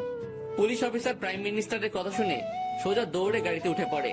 তার শরীরের কম্পন যেন আরো দ্বিগুণ হয়ে গিয়েছে, আর তার এখন একটাই মাকসাদ, সে তার নিজের জীবন বাঁচাবে আগে। মাফিয়া গার্ল জাগ গোল্লায় পুলিশ অফিসার নিজে গাড়ি ড্রাইভ করে সেখান থেকে পালিয়ে চলে যায়। পুলিশ অফিসারের দেখা দেখি বাকি সবাইও তাড়াতাড়ি সেখান থেকে অবস্থান ত্যাগ করে, আর কলেজের সবাই চোখ বড় বড় করে আকাশের দিকে তাকিয়ে আছে। তাদের যেন বিশ্বাসই হচ্ছে না যে তারা আগুনকে নিজের স্বচক্ষে দেখছে। রামিসাও পুরোপুরি অবাক। এই, তোমরা সবাই দাঁড়িয়ে দাঁড়িয়ে কি দেখছো? হ্যাঁ, যাও যে যার ক্লাসে যাও। আকাশের কথা শুনে সবাই দৌড়ে যে যার ক্লাসে চলে যায়। নিজেকে যেন নিজের কাছেই কোনো এক ভয়ঙ্কর দানব মনে হচ্ছে। আজ বহু বছর পর আগুন নামটা নিজের সাথে যুক্ত করলাম আবার। এদিকে রামিসা আমার পাশে দাঁড়িয়ে থরথর করে কাঁপছে আর কান্না করছে। রামিসাকে এক টান দিয়ে নিজের বুকের মধ্যে নিয়ে নিলাম। এই পাগলি বউ আমার, কান্না করে না। আমি আকাশ থাকতে তোমার গায়ে কে হাত দিবে? হ্যাঁ, বলেছিলাম না তোমার বিপদে আমি আকাশ একা দাঁড়ালেই যথেষ্ট, তোমার নিজেরও টেনশন করতে হবে না তা নিয়ে। আকাশের কথা শুনে রামিসা আরো শক্ত করে আকাশকে জড়িয়ে ধরে আর পাগলের মতন চুমু খেতে থাকে আকাশের বুকের মধ্যে। আকাশের বুকে চুমু খাচ্ছে আর পাগলের মতন কান্না করছে রামিসা। সে যেন নিজেকে আর কোনোভাবেই কন্ট্রোল করতে পারছে না। চোখের পানি নাকের পানি দিয়ে আকাশের বুক পুরো ভিজিয়ে ফেলেছে। আকাশ প্লিজ, তুমি আমায় কখনো ছেড়ে যেও না। আমি তোমাকে কখনো হারাতে চাই না। এমনিতেও আমি আমার কলিজার ভাইটাকে হারিয়েছি। না বাবুন, কোথাও যাব না তোমায় ছেড়ে। আমি সব সময় তোমার সাথে আছি। হয়েছে, এবার কান্না অফ করো। আকাশের কথা শুনে রামিসা কান্না অফ করে দেয়, কিন্তু ফোপানি কোনোভাবেই বন্ধ হয় না তার। পাগলি বউ আমার বলে রামিসাকে কোলে উঠিয়ে নিলাম। তারপর ক্লাসরুমে চলে গেলাম। ক্লাসরুমের সবাই আমাদের দিকে করুণ দৃষ্টিতে তাকিয়ে আছে। মনে হচ্ছে যেন আমার কাছে তারা নিজের প্রাণ ভিক্ষা চাইছে। আরে ভাই, আজব তো, আমি মনে হয় মানুষ পেলে খুন করি, তারা এমন ভয় পাচ্ছে কেন আমাকে? পাশ থেকে একজন বলে ওঠে, ভাই প্লিজ আমাদের কোনো ক্ষতি করিয়েন না, আমরা আপনার কাছে হাত জোর করছি। আরে তোমরা কি শুরু করছো? হ্যাঁ, আমিও তোমাদের মতন মানুষ, আমি কোনো নরপশু না। তবে হ্যাঁ, বদ লেভেলের মানুষদের জন্য তাদের বাপ আমি। কিন্তু ভালোর কোনো ক্ষতি আমি আজ পর্যন্ত করিনি, আর করবো না। সো ভয়ের কিছু নেই। ধন্যবাদ আগুন ভাই। আচ্ছা তোমরা প্লিজ একটু ক্লাসরুম থেকে বেরিয়ে যাও, আমার রামিসার সাথে কিছু কথা আছে। সবাই আমার কথা মতন ক্লাসরুম থেকে বেরিয়ে যায়। আমি রামিসাকে কোল থেকে নামিয়ে দেই। এই পাগলি, এখনো ভয় আছো তুমি? হ্যাঁ, অনেক ভয় আছি, কারণ তুমি তো জেনেই গেছো যে আমি মাফিয়া গার্ল। সো তুমি যদি আমার উপরে কোনো রাগ ছাড়ো। আমার মাথা খারাপ? হ্যাঁ, যে আমি আমার বাবুনির উপরে রাগ ছাড়বো। তবে হ্যাঁ, সত্যি বলতে তোমার উপরে অনেক রাগ জমেছিল আমার, কিন্তু সেসব আর নেই, কারণ তোমার এই পথে আসার রিজন আমি জেনে গেছি। কিন্তু একটা কথা বলো তো, যে তুমি এত কিছু করলে কি করে? সেদিন যখন 3টার সময় তোমার সাথে আমি বসেছিলাম, কিন্তু অন্যদিকে মাফিয়া গার্লের লাইফ চলছিল কি করে? সেদিন তুমি যখন বলো আমায় যে তুমি 3টার সময় আমার সাথে দেখা করতে চাও, তখন শুরুতে আমি বারণ করি, কিন্তু পরে ঠিকই হ্যাঁ বলি, কারণ তুমি আমায় সন্দেহ করেছিলে, সেটা আমি বুঝতে পারছিলাম। তাই আমি আগ থেকেই লাইভ রেকর্ড করে সেটা 3টায় কাটায় কাটায় সেট করে দিই, আর 3টা বাজতেই সেটা প্লে হয়ে যায় আপনা আপনি। ও বাপরে বাপ, কি মাথা তোমার! আচ্ছা তা না হয় বুঝলাম, কিন্তু তুমি আমার আইডি কেন হ্যাক করতে উঠে পড়ে লেগেছিলে? আর কি করেই বা জানলে যে আমি মাফিয়া গার্লের তালাশ করেছি? তুমি আর শামীম একদিন নদীর পাড়ে বসে বসে আমাকে নিয়ে কথা বলছিলে, আর সাইডে আমি ল্যাপটপ নিয়ে বসেছিলাম। তখন তোমাদের কথা আমার কাছে আসে, তাই তোমার আইডি হ্যাক করে তোমার শিক্ষা দিতে চেয়েছিলাম, কিন্তু পরে দেখি তুমি আমার থেকেও বড় ধরনের খেলোয়াড়, তাই তোমার উপরে রাগ উঠে যায়। তাই এরপর থেকে অনেকবার তোমার আইডি হ্যাক করতে চেষ্টা করেছি আমি, কিন্তু পারিনি।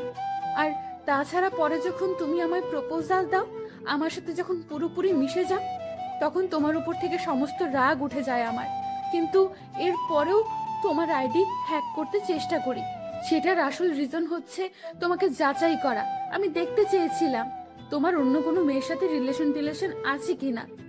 রামিসা, তুমি আসলেই মাফিয়া গার্ল নামটা এমনি এমনি রাখোনি। তোমার কাজ বারে বারের সাথে সত্যি নামটার পুরোপুরি মিল রয়েছে।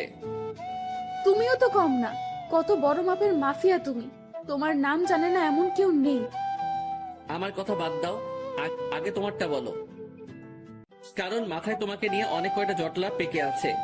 আচ্ছা, তুমি তোমার পুরো আইডেন্টিটি পরিবর্তন কেন করলে? তোমার নাম, চেহারা সবকিছুই কেন হাইড করলে? আর তুমি তো আমার সাথে আগে চলাফেরা করেছো, তুমি তো চাইলে শুরুতে এসে আমার সাথে মিশতে পারতে। আমি প্রতিশোধ নেওয়ার জন্য সব রকমের আইডেন্টিটি মুছে ফেলেছি, আর চেহারা পরিবর্তন না করলে অনেক আগেই ধরা খেয়ে যেতাম, তাই চেহারাও পরিবর্তন করে ফেলেছি। তবে হ্যাঁ, তোমার সাথে আমার আগে থেকেই চলাফেরা ছিল, কিন্তু আমি চাইনি কোনো রিস্ক নিতে, কারণ এসব করাকালীন যার সাথেই আমার চলাফেরা থাকবে সেই আমায় সন্দেহ করবে, তাই নিজেকে গুটিয়ে রেখেছিলাম। কিন্তু পরবর্তীতে আর পারলাম না, তোমার ভালোবাসায় আটকে গেলাম। হয়তো এটাই আমার সবচাইতে বড় দুর্বলতা হয়ে দাঁড়িয়েছে। দুর্বলতা না, এটাই তোমার কমজোরি ছিল, কারণ তুমি যে মাফিয়া গার্ল সেটা আমি বহু আগে থেকেই জেনে গেছি। কারণ তুমি নিজেই ভেবে দেখো, 1000বার চেষ্টা করে আইডি হ্যাক করতে পারলে না, কিন্তু পরে মিনিটের মধ্যে আইডি হ্যাক করে নিলে, সেটা কি করে সম্ভব? কারণ আমি নিজেই চেয়েছি তুমি আমার আইডি হ্যাক করো, আর আমি তোমার লোকেশন ট্র্যাক করি। যদিও তোমার লোকেশন আলাদা আলাদা কান্ট্রিতে দেখাচ্ছিল, কিন্তু একটা সময় ঠিকই বাংলাদেশের এক্স্যাক্টলি লোকেশন দেখিয়েছে। পরে তোমায় ধরে ফেললাম। তুমি অনেক ভয়ঙ্কর আকাশ। ভয়ঙ্কর না হলে কি কতটা দূর আসতে পারতাম না? কখনোই। ভয়ঙ্কর দেখেই এতটা দূর আসতে পারছি। তবে যাক, আমি অনেক খুশি যে আমি আগুনকে ভালোবেসেছি, যে মানুষকে আমি খুঁজছিলাম মনে প্রাণে আমার সাহায্য করার জন্য, কারণ আমি সবকিছু একা সামলাতে পারছিলাম না, তাই তোমার সাহায্যের দরকার ছিল আমার, কিন্তু কোথাও খুঁজে পাইনি। এখন পরিশেষে এসে দেখি সেই মানুষটাই আমার ভালোবাসার মানুষ। রামিসা, যা হয়েছে হয়েছে, আজকের পর আর কখনো ওসব করবে না, কারণ আমি থাকতে তোমার অমন বাজে কাজ করতে হবে না, আমি সব দেখে নিব। আচ্ছা, ফলে এবার আজকে আর ক্লাস করতে হবে না তোমার। আমি তোমার বাসায় পৌঁছে দিয়ে আসছি, আর তোমার বাসায় 2-1 ছেলে পাহারায় ঠিক করে দিয়ে আসছি, তারা তোমার সব সময় দেখভাল করবে। ছেলে ঠিক করবে কেন? কারণ তোমার উপরে এখন অনেকের আক্রোশ জন্মে গেছে, বর্তমানে কঠিন সমালোচনায় রয়েছে তুমি। আমি আগুনের নাম এখন অনেকটাই বিলুপ্ত, আমাকে মানুষ চিনে গেছে সেটা নিয়ে সমস্যা নাই, কিন্তু তোমাকে চিনে গেছে সেটা নিয়ে সমস্যা। কলেজে কেউ না কেউ তো ভাইরাল করে দেবে তোমার কথা, কারণ পুলিশ যখন তোমায় গ্রেফতার করতে এসেছিল তখন তারা কলেজে পাবলিশ করে দিয়েছে যে এই কলেজেই মাফিয়া গার্ল রয়েছে, সে এই কলেজে পড়াশোনা করে। পরবর্তীতে পুলিশ তোমায় গ্রেফতার করার জন্য তালাশ করে, সকলেই তখন বুঝে যায় যে তুমি মাফিয়া গার্ল। সো তাই তোমার সমস্যা হতে পারে, তাই সিকিউরিটি দিচ্ছি তোমার বাড়ির আশেপাশে। আচ্ছা। রামিসাকে বাড়িতে পৌঁছে দিয়ে এসে নিজেও বাসায় চলে আসলাম। আজ অনেক ধকল গেছে, তাই হাত মুখ ধুয়ে শুয়ে পড়লাম। খাবারের কোনো